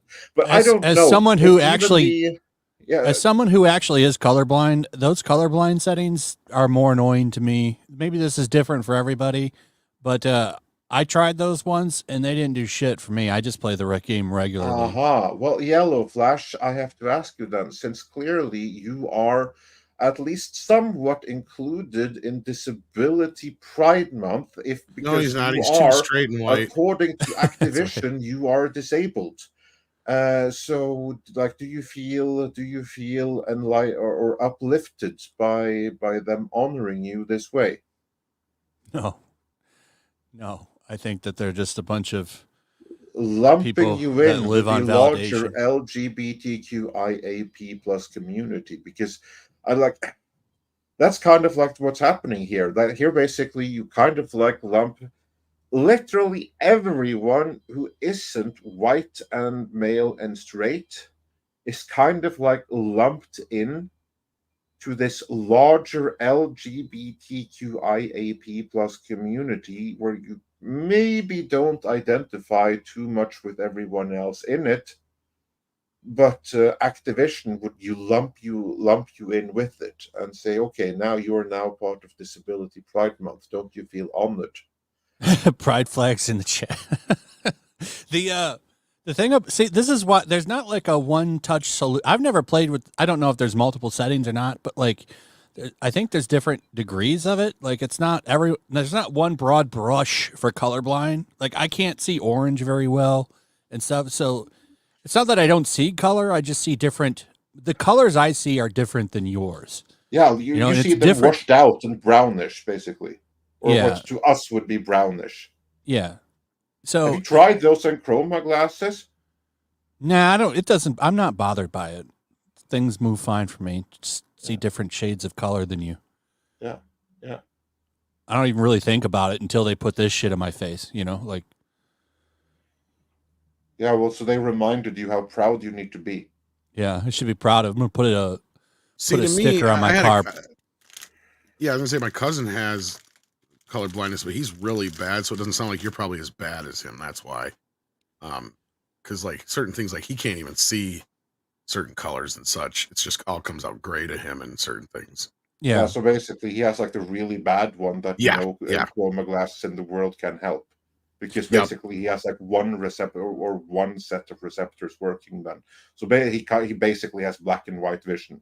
Pretty much is what it sounded like to me, the way he explained it.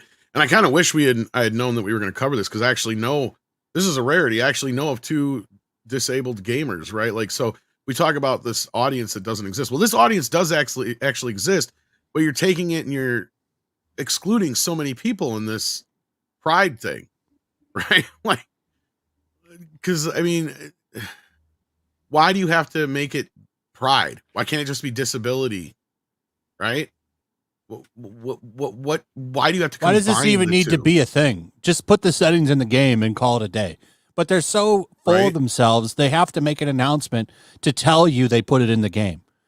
Like, I don't have a problem with these kinds of things existing, but it's like the way that they virtue signal about it's like donating to charity and then running around and like fucking telling everybody about it and shit, you know? Like, I don't, they're just trying to be virtuous and let everybody know that this is what they're doing. And I think people find it insulting. Yeah, I Yeah. just think it's I don't mind what they're doing. I do not mind disability features in gaming at all. I mean, it's like the same thing with like websites. Any good website should be designed with accessibility in mind, because That's not there's a what this lot is, of though. people with various visual impairments and stuff like that. And yeah, in a sense, that is what it is. But then they do add the virtue signaling on top, adding That's what I mean. pride They association to it. it's just, yeah, they're adding the pride thing to it for some reason. What? To what? Virtue signal? Like, I don't get it. Like, that's the thing. It's like Everything needs to be labeled somehow, and that's what I don't like. It's just with that Alana Pierce thing where we need to break down and have subsections of disability, like being a bartender is a situational disability. Stop trying to label everything with these fucking terms. It's you're gonna have people thinking that they actually are disabled because labels are pretty fucking powerful, and it changes people. I just think it's ridiculous. I think it's ridiculous that taxpayers' money goes into writing this shit out. What a useless job the person who came up with that chart for disability, situational disability, and all temporarily disabled. It's a waste of money. Taxpayer money went into making that, by the way, because if somebody got a grant to break all that down and interview people. Just to let you know. Well, that's what public grants are for. I mean, if it's going to be wasted on that, it's going to be wasted on something else.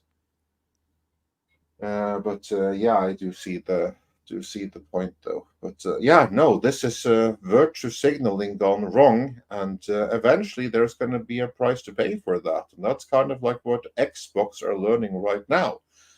For all of their virtue signaling, it hasn't really translated to increased sales, because if it did, they wouldn't be on their third, fourth round of fightings right now. So evidently, not. Yeah, there's been like 3 layoff thing. rounds this year, I think, for Xbox. Yeah. Yeah, indeed, fantastic stuff. But we have there's more gaming news this week, and there was another story that stood out to me, and this is our favorites in Sweet Baby Inc. I'm putting the link in the private chat right now, Tom, if you want to bring that up on screen, because another one bites the dust. Another Sweet Baby Inc. production has gone the way of the dodo. In this case, it's the Tales of Kenzara Zhao, a game that I honestly have never heard about, other than when it came on the Sweet Baby Inc. radar, and when gamers generally learned of it in the context of, oh, definitely not playing that. So, Yellow Flash, what can you tell us about this game here, and how much it benefited from the Sweet Baby Inc. connection? It didn't benefit at all.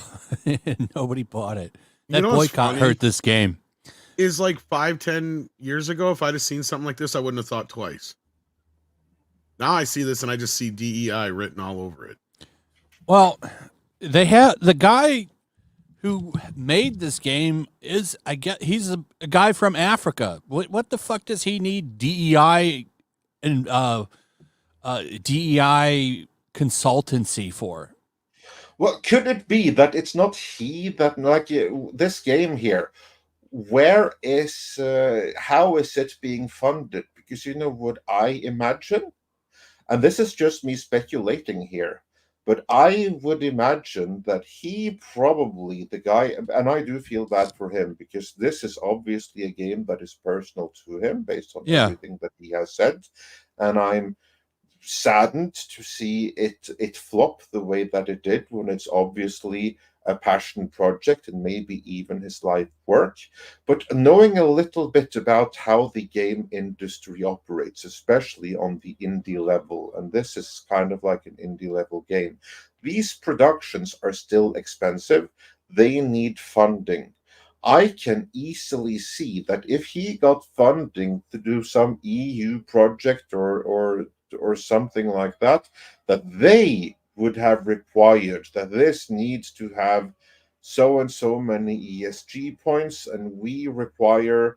It's not enough that you think you know this world. Remember, this was even in the Xbox revelations, that it's not enough that you have a black game designer or an African game designer, because one person doesn't know enough about their own culture, and that might offend someone. You need a consultancy team like Sweet Baby Inc. So I wouldn't be surprised if someone on the money side came in and they demanded that oh, you need Sweet Baby Inc. or someone like that to come in and oversee here. And I think that's how it happened. That at least would be my speculation, because that's their way of hedging their bets. And the tragedy is that the game without them probably would have been perfectly fine, but without Honestly, that, no one's going to fund it. It feels almost like this Sweet Baby Inc. stuff, or these DEI consultants are more insensitive, culturally insensitive, than they are actually bringing any. What do you want to like? Whether or not they're actually bringing any true diversity to the story, or actually giving a shit about how certain ethnicities are being portrayed, or anything like that. If anything, it feels like they're making it worse. If that makes sense. Like they're making it more racist. That's kind of like the impression that I am getting too. That okay, so you get what I'm saying. Okay, thank you. Yeah, I do get what you're saying. That where you have a game that would be authentic, and in being authentic, authenticity. Thank you. Yeah, but in being authentic, you're going to have some characters here or there that the woke mob might find offensive, and that's not acceptable to them. There's going to be some aspects of the story or the culture that they might not approve of, even if it is authentic. And with companies like Sweet Baby Inc., it's not about being authentic. It's about not offending any kind of sensibilities and being all kinds of inclusive. That is the priority. And since that is the priority, they can easily take a game like this SAO game, which at some point maybe could have been brilliant, and they're going to make it toothless, because it has to be so inclusive, and there can't be any kind of like negative portrayals of anything. And in the process, they're going to destroy everything. So yeah, it's not necessarily that it's going to make things more racist, but it's just going to make them toothless and ridiculous. Well, in a way, it almost is kind of racist then in that respect, because what's the expectation of? It's a racism of like low expectations, or thinking that, oh no, your culture is so weak that it can't have any kind of negative aspects to it. Yes, that's what exactly. And what made me kind of think of this is, like, over yesterday, I kind of half-assed took the day off, and I got all patriotic, and I watched a bunch of movies. And eventually I got to a point where I ran out of 4th of July movies, so I threw in Glory. The movie from 1989 with Denzel Washington, Morgan Freeman, and Matthew Broderick. And just how the film portrays different characters throughout, they would never get away with that now. At no point would any of the black characters be portrayed the way they were in that film, even though it was probably more authentic. And it's just things like that. That's what Sweet Baby Inc. is all about. Removing those kind of authentic portrayals, but that may be problematic from a current year lens. And again, that movie also just reminded me, it's like, we've already been here before. We've already done this. Right? like you think that we haven't asked these questions already? It's like I was even kind of taken aback because I had never seen the movie 1776, which is based on the Broadway play. And I didn't realize that at one point, if this is actually historically accurate, I think so, that the whole Declaration of Independence was teetering on the whole thing of slavery. because you had a bunch of the states that felt that all men should be free, and then of course you had others that were like, oh no, that's not how this is going to work out, you know. So like, I didn't realize that was one of the linchpins of the whole thing. And so like, it's like, we've already asked these questions before, we've already gone through this, we've done our struggles.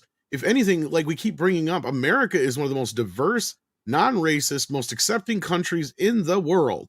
No, the most, not one of the most. Okay, well, I'll take. I was going to kind of accept Canada and some of that, since they're kind of like United States 0.2, but well, they used to be, but now they're like going the other direction. Sorry, script, but like, yeah, you know what I'm saying. We're in just as bad a shape. But no, I'm sorry, I didn't mean to get all philosophical there. But it's just, if I can't buy a machine gun, it's not a free country. Yeah, exactly. Like it just, to me, this whole thing just, we're on such a regressive path here that our forefathers would be just so upset with where we've come in all these years. It feels like to me. Yeah, and Yellow Flash, I can't even buy a fucking handgun. So, yeah, that's not good. What are you supposed to do? Wait for the police? Yep, correct. Yeah, right. And yeah, Jill, this is one I've actually been meaning to. I didn't get a chance to watch the John Adams miniseries. I think it was from HBO. Oh, that's great. Yeah, I never got a chance to. Well, when it came out, I didn't have HBO, and they didn't put it on video for a while. And then it just so happened to be one of those things that came out on video in between me working at video stores and stuff. So I just never caught it. That John Adams series is fucking great. But I love Paul Giamatti. So yeah, he's great. That reminds me, I should have checked that one out. Yeah, he's great in it. Everybody's great in that movie. Yeah. I really like the George Washington in it because they actually portrayed him pretty good. He was kind of like a soft-spoken guy, and they nailed that.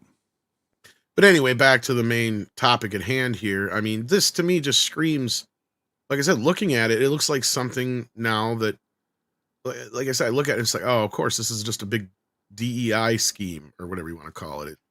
That's what I think killed the game, really, at the end of the day. But if it hadn't been for something like that, I think the game would have been fine. I don't think anybody would have noticed or cared. I agree, and I think it's kind of like tragic because again, this was obviously a passion project from the lead game designer and developer behind it, and his project, I think, was taken from him and ruined in the name of virtue signaling, and it flopped because of it. Whereas without it, it could have been perfectly fine. I don't know that that's what happened, but just based on my own experience with game development, I think that's what happened. I mean, I've been in meetings where developers have been told that we love your game, but you're a white guy, so you can't be seen developing this. You need to hire someone else to be at the front of this. You need to hire some woman or something to be the public face. You can pull the strings behind the scenes, but we can't fund this with you in charge of this. That's not going to fly. That's not diverse enough. And I wouldn't be surprised if that is something similar that happened here. Like, yeah, you're black, so that works, but we can't have you alone doing this story. No. We need to ensure that this really is sensitive. So we're going to demand that you hire Sweet Baby Inc. or you get no funding. Again, that is my speculation, but based on my experience, I do believe that is very likely to have happened. And it's tragic because it means, once again, it's the money people behind the scenes that will have forced a decision that ultimately ruined what otherwise might have been a good game and this guy's life work. So I do feel with him. Yeah. Anything else on that before we get into Super Chats, guys? Anything else that stood out in the world of gaming this week, Yellow Flash? Butch lesbian Mr. Freeze. It's Mayhem. So same as last week and 2 weeks ago. Yeah, but it's confirmed now. Like they released the roadmap for season 2. Before you kind of had you had to call it a rumor before because it wasn't official, but they put it out and it's bad looking. It's so bad. It looks like Big Red. The SJ. We talked about that last time. Yeah, she looks like Big Red, the SJW protester. I had to kill my last boyfriend because he called me frigid. Yeah, fantastic. Like, I really hope that most of the money that they spent on season 2 here was already spent, and they have no other choice than releasing it, because otherwise they're just flushing good money after bad here. And it's ridiculous, and it's just getting embarrassing for everyone to keep on doing this and releasing this. I hope they keep doing it. Ramp it up even. I'm playing old games right now, so like That's what everyone should be doing. I got that backwards compatible PS3, so I've been playing nothing but PS1 and 2 games. Oh wow, the classic one, the Model 1, then the very first one with the 4 USB ports, right? Yeah, I got 4 USB ports right in the front. Yeah, awesome, fantastic. I That's love the it. version that I wish I got. Games look great. Yeah. They're upscaled just I think right. my kid has one of those. Or at least he did. Yeah. I bought. I'm about to start playing some Gundam games. I asked some people on Twitter for some retro Gundam suggestions and got a whole bunch of responses. So I picked up 2 of those. As soon as I finish, I'm playing Dragon Ball Z Budokai 2, the one with the game board right now. Once I finish this up and unlock everything, I'm gonna start playing Gundam. What everyone should know, though, is that even if that particular model, the very first fat model with 4 USB ports on front, well, that is the only PlayStation 3 that is compatible with PlayStation 2. All PlayStation 3 models are compatible with PlayStation 1 games. So some of the coolest games you can still play on your PlayStation 3. Yeah, they all play PS1, but PS2 is exclusive to 3 models. Yeah. 20 gig, 60 gig, and that 80 gig. The best ones are the 20 and 60 gigs because those ones actually have like a motion engine in them. Mine's emulation. And you can always upgrade the hard drive in any of them. You can upgrade the PlayStation 3 hard drive up to 1 terabyte.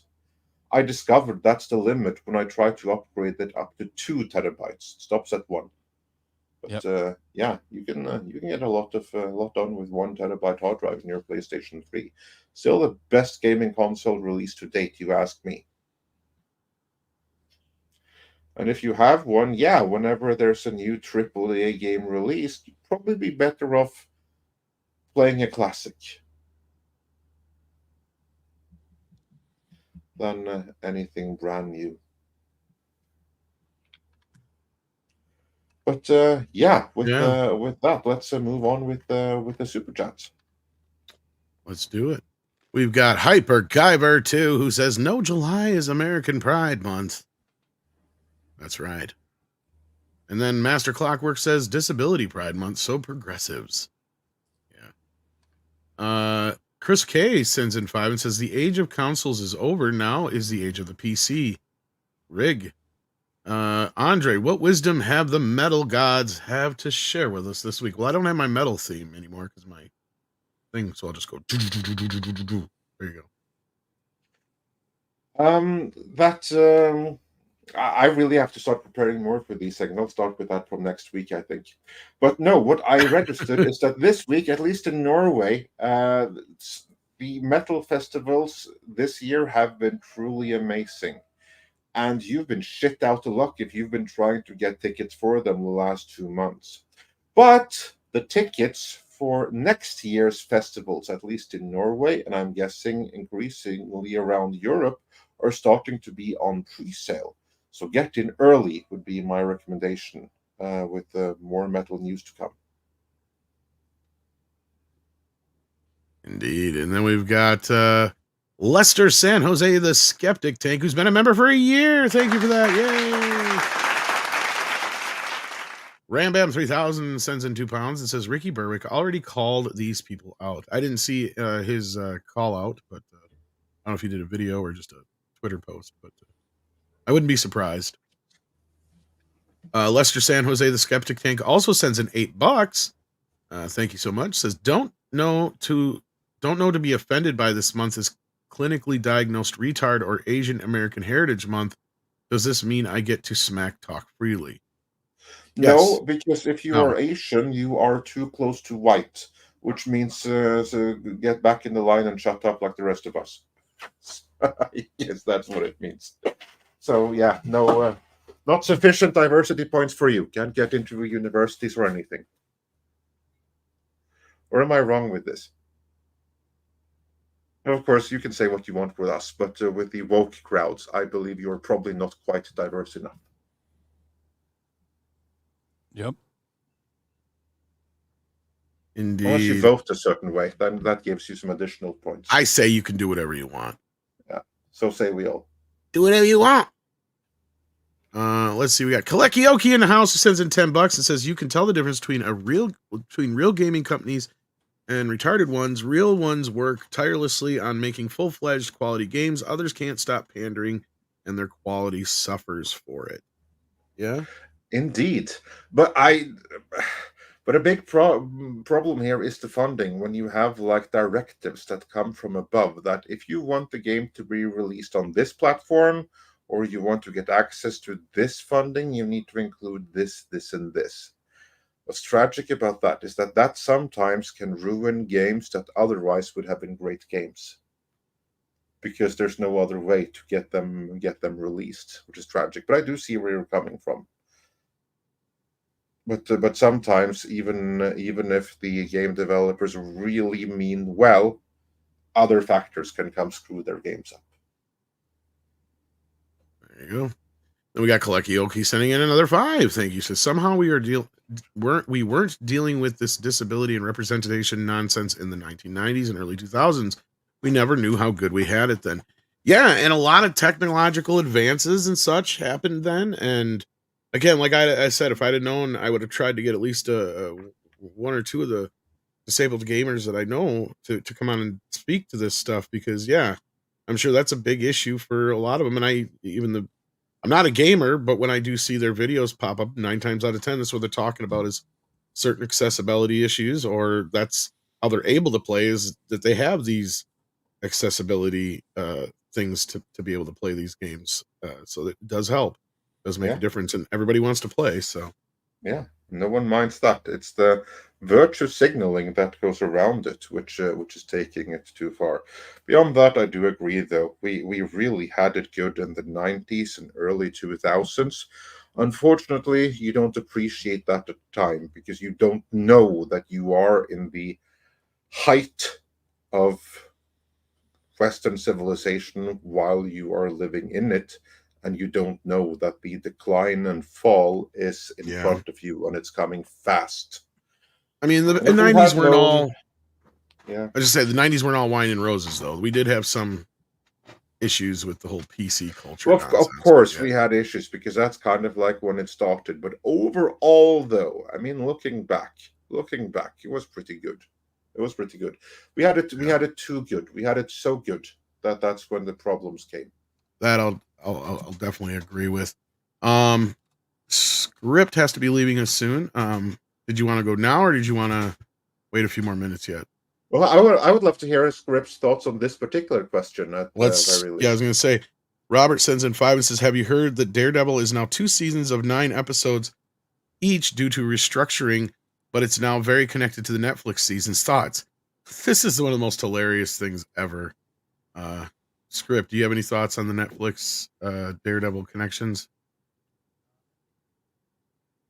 I think he stepped away again. While we wait for them to come back, because let's clarify one thing here, because they filmed 18 episodes, and then later they decided to repackage that as 2 seasons instead of 1, but it's filmed as 1 season and intended to be 1 season. So never mind the whole 2-season thing. That is an organizational thing that they did after the fact. The bigger story is that they went from something that Kevin Feige bragged about. It was going to be so different from Netflix, and then it went to hell, and they went back to the drawing board, and now it's Netflix continued. So that's a big story there. So Tom, with that setup established, what say you? I am not surprised. We've been hearing about this from day one, when there was the resistance on Kevin's part to even make it connected to that world in any way. Like, at that point, it's like, why even bother having the same cast? and then we knew as soon as Spider-Man No Way Home hit, and everybody was talking about the cameo, and Disney shelled out the money. This was probably a Chapek move, actually, because I believe it was during his regime.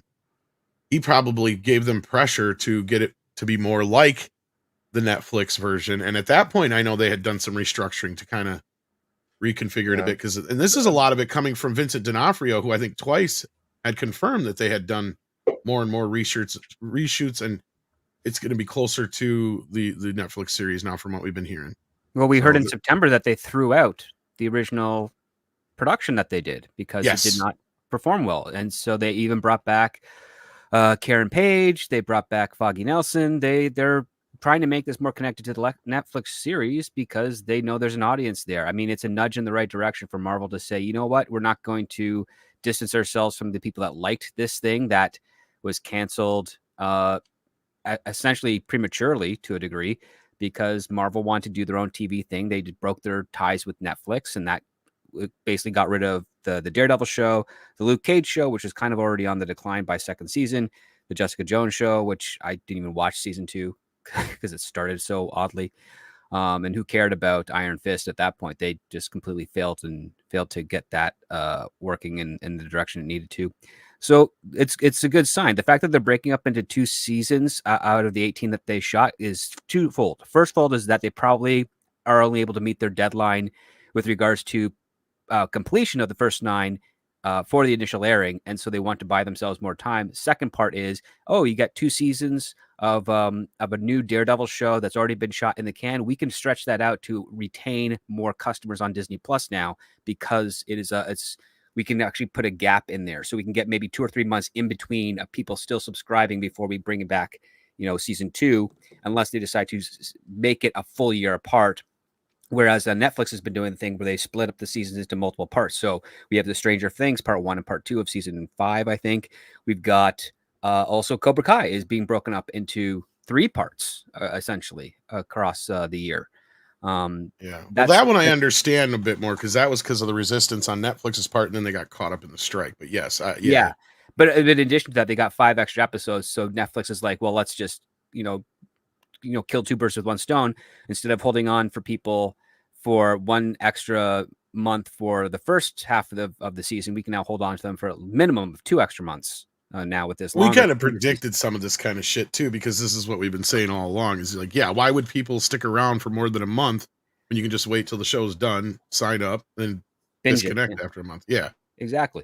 So this is the one way to do it, and I would say that, it's financially a smarter decision. The question being is like, well, how much did they retool this Born Again season to make it work, not just to reinforce and build that foundation, maintain the foundation of the original Netflix fans, but also open up the audience a little bit more so that people can not only come and watch Born Again, but will be incentivized to go back and watch the first 3 seasons, which I believe are still on Disney Plus now. They're part of Disney Plus now. They're no longer available on Netflix, right?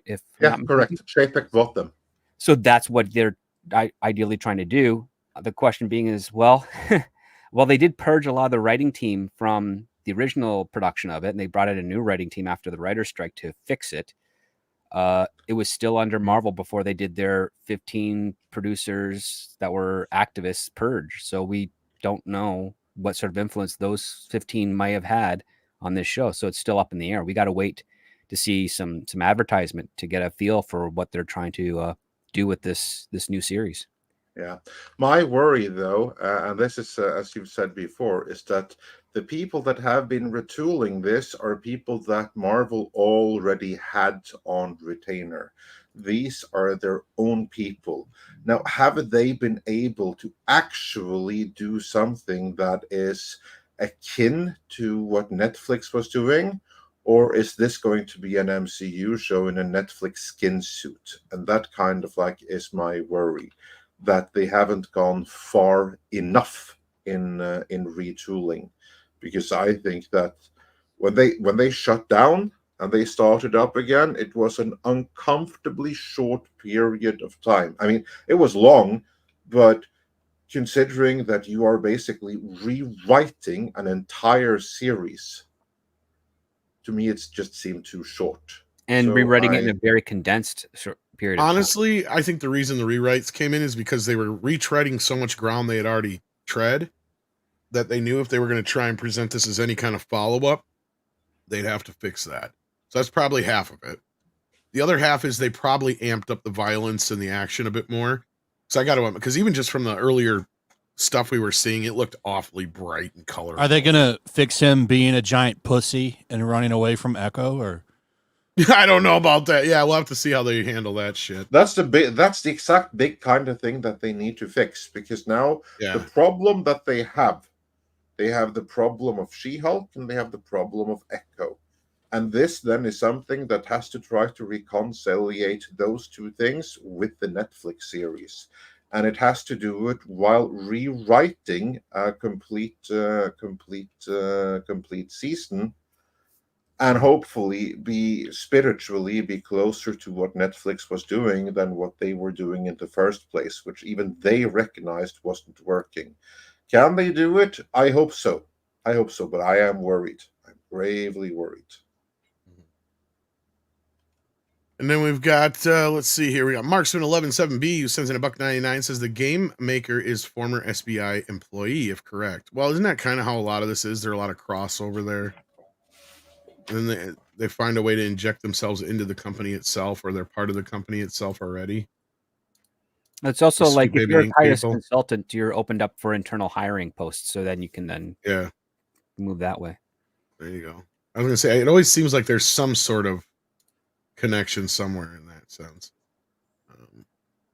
Marks117B also sends in $4.99, says, did you see Arch's video on the Lord of the Rings anime get struck? No, I did not. Last year he covered leaks that were mostly confirmed by a new trailer. Warner Brothers said silence. Yeah, I did not hear about this. This is news to me. But I have heard of late claims and strikes later on. But did he get struck or did he just get a claim? I think it was probably just a claim, I would imagine. Yeah, either way, it would appear that he was dead on as per usual, which is a good thing. It's just too bad that they reacted that way. Well, we'll talk about it next time we have him on here.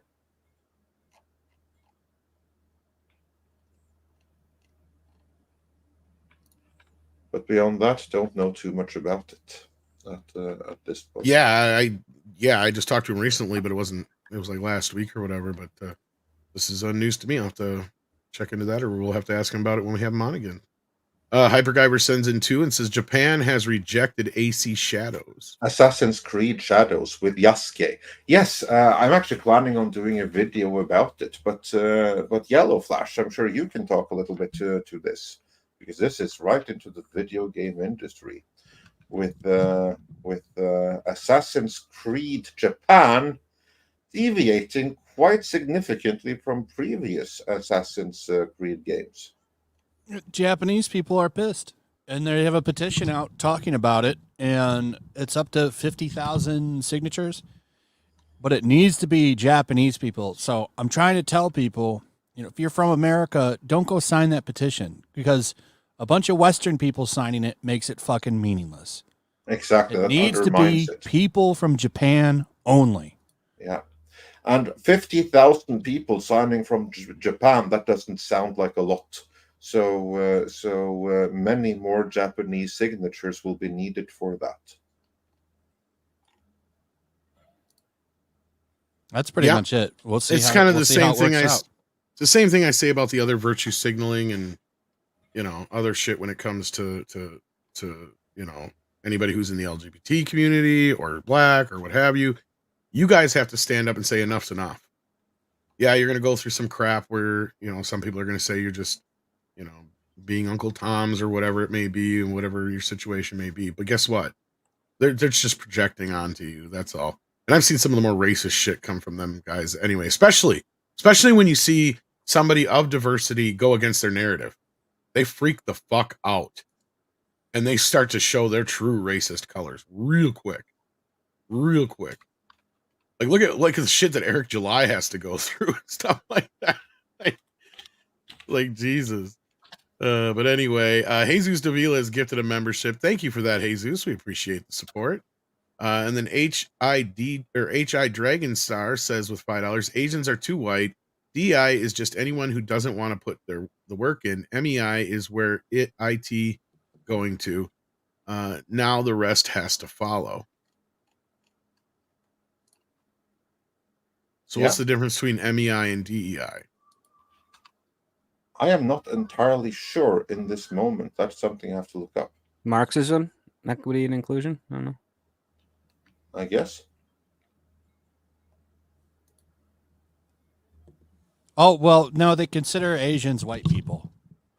Yes, that's that part. That part I know for a while. I was asking what MEI. Excuse me, I got the hiccups. God damn it. Merit. Okay, merit. That explains it.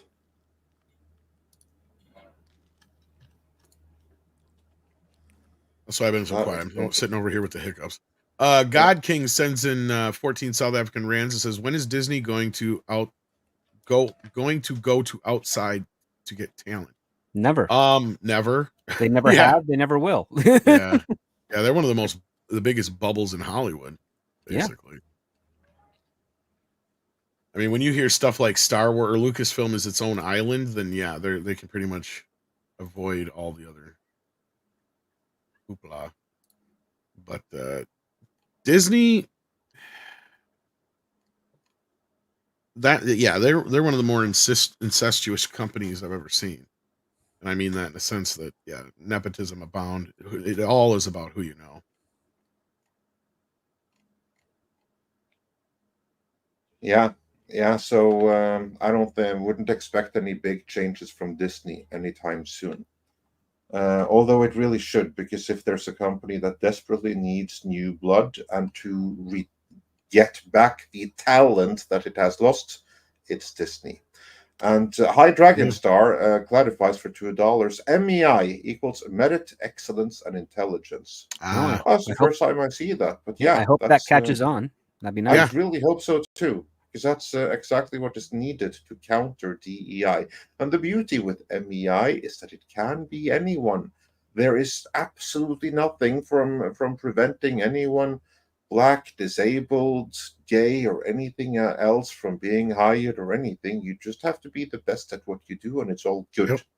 Be the right person for the job, and no one cares what you look like or your sexual preferences or anything else like that. Just excel at what you do, and that's how it should be.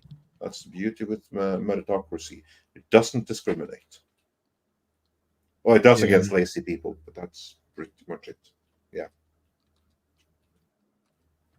Indeed. And with that, we're all caught up on super chats, and I think we've covered pretty much everything we got to cover, including because our script doctor's got to leave here soon anyway, so I think the timing is pretty perfect. All right. Yeah, script. Anything you want to plug on the way out the door? Yeah, just my Scripts on Saturday show this Saturday at 7 Eastern. I've got CC Karaoke joining me. We're going to be talking about an original screenplay that's circulating Hollywood right now. That's quite fascinating. It's how you take a boring subject and make it interesting and thrilling. So it should be an interesting show, a fun show to have. So go check that out tomorrow night. Fantastic. And Yellow Flash, thanks for joining us today. What should people check out that you have recently released and upcoming? They should check out and keep watch for my upcoming comic book. I've been posting some of the covers. This is one of them right here. If you want to just pull it up. That is from Irini Draws. Everyone knows her. That's hanging around the independent scene. And we will probably be releasing this, I think, next month at some point, early next month. All right. Very awesome. Cool. Look forward to seeing that.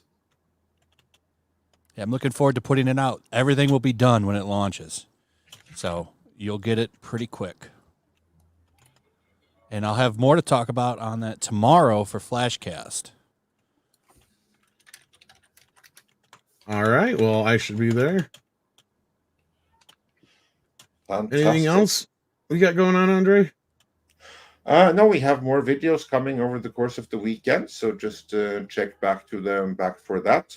Tom, you and I will still have to figure out exactly when we are doing the next membership stream, but that should be in the next few days. Right. I will be on George the Giant Slayer on Sunday, so be sure to check in for that. And with that, it is time for some koalas in the rain. Koalas in the rain, koalas in the rain, no fucks given. Koalas in the rain.